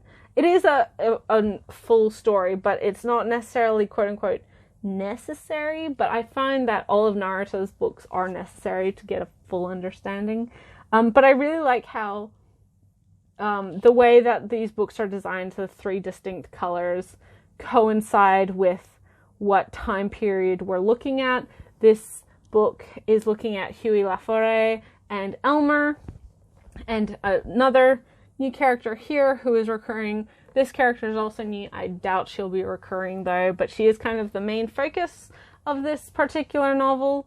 And so this is about these young people, like 15-year-old kids who are learning alchemy, which would later become actual alchemists, and on their way to America, they'd be able to. So it's sort of where the story began, and it's really, really good. I think the actual plot within this one is a little bit incidental. It's not really necessary, and it doesn't really add anything huge aside from understanding the character dynamics and the relationship dynamics between these 3 characters here. But it's indicative and builds off of a background and a relationship we've seen hundreds of years in the future, and giving us the context to the beginning of that relationship. So it's still a necessary thing, if that makes sense. But oh my gosh, guys, I love Baccano with all of my heart. It is phenomenal. It's one that, I'm not going to say it's the best thing ever written, because it's not. And I do think that there's potential for people to be confused. There's so many characters, there's so many events, and so many things going on. And if you haven't read it in a long time, you may be confused about who is what and what's going on and where things are happening and all of this stuff. But because like with Durarara, I think all of the characters are really distinct, and so you're not going to be worrying about getting characters confused. Personally, I don't think there's any way you could confuse, Firo or Jacuzzi or Felix or Huey or Elmer or Maiza. All of them have such different or Isaac. They all have such different personalities, and they all have such distinct character voices as well, which means that it's not hard to keep track of everything going on. And when you know these characters and you've read, 10 books prior of these characters, you have a better insight to understanding that this is something that those characters would do. It doesn't have to be spoon-fed to you constantly like it might be done in other novels. But Baccano is probably, aside from Sexiled and J.K. Haru, and to a lesser extent maybe Ascendance of a Bookworm, this is the series that I look forward to the most whenever there's a new volume out. Volume 12 has just been released, and as I said, that is one that's set in the future. From my understanding, we are seeing some familiar faces yet again. You always see familiar faces in these books, but a different set of familiar faces in that book as compared to this one and to a couple of the previous ones. Because there's such a large cast, there's kind of a rotation as to who's the main character and who's being focused on. And that's great. I think it works very organically and very much like real life when that is the case. And it just makes the whole world and the whole setting just feel more true to life, even though there is like a fantastical supernatural element to it as well.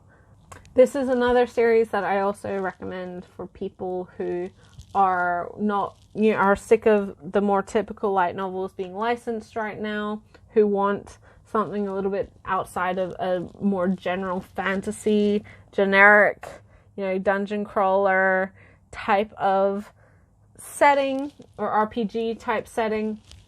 Check out Baccano, because it really is unique and interesting and engaging, and it's kind of a cult classic, and it certainly is deserved. It's a lot of fun, and I encourage you to check it out. So those were my light novels. Thank you everyone who watched up until this point. I had a lot to get through. I don't actually own that many like ongoing light novel series, and I am kind of choosy about the ones that I do start. I am reading more than the ones that I talked about, just thanks to the J Novel Club and their membership service. There's a couple that I follow via digital means as well, just because like with my manga, like with my anime, it's something that I have to really love to dedicate the shelf space to. And even in the ones that I showed off, I will probably be paring those down in the very near future, because I've read them and I'm not sure as to whether I'll be going back to them. Not really interested in them the same way I was once upon a time or when I started them. So yes, it's been a fun 8 videos of collection conversation. Thank you everyone who managed to watch till this far. I don't know how you've done it, because it has been over an entire day's worth of hours to get through all of this. It means a lot that so many people care enough to listen to my opinions on media and on the things that I buy. And I hope that maybe my insights give you a little bit of understanding as to why I buy things, why I read certain things, and my particular tastes, what I particularly value in storytelling, all of those sorts of things. Let me know your favorite light novels, if you have read any of these, or if you're a particular fan of, say, Tanya, the Saga of Evil, or Sword Art Online, or the Index series, or anything like that. I haven't really read a huge amount of like the very, very, very popular stuff, which puts me at odds, I think. But also, like I've mentioned consistently and constantly throughout this video, I'm a member, I'm a reviewer, a regular reviewer at EnglishLightNovels.com, and so I will post down below a link to all of my reviews and that website in general. It is the absolute best place to get information on English light novels and licensing news and just general news, and of course reviews from myself as well as some other very talented reviewers as well. So check it out, especially if you are a fan of light novels or you're wanting to get into light novels, you don't really know where to start. That is absolutely a phenomenal, fantastic resource. It's great. It's great. I use it all the time. So yes, thank you guys so much for watching. As always, my social media is in the description box below. If you've enjoyed this video, if you enjoyed the series of videos, if you liked what I said and what I was talking about, feel free to subscribe. Don't if you don't want to, that's fine. I also really appreciate likes and comments as well if you so choose. Otherwise, I hope you enjoy, and I'll catch you in the next video. Bye till then.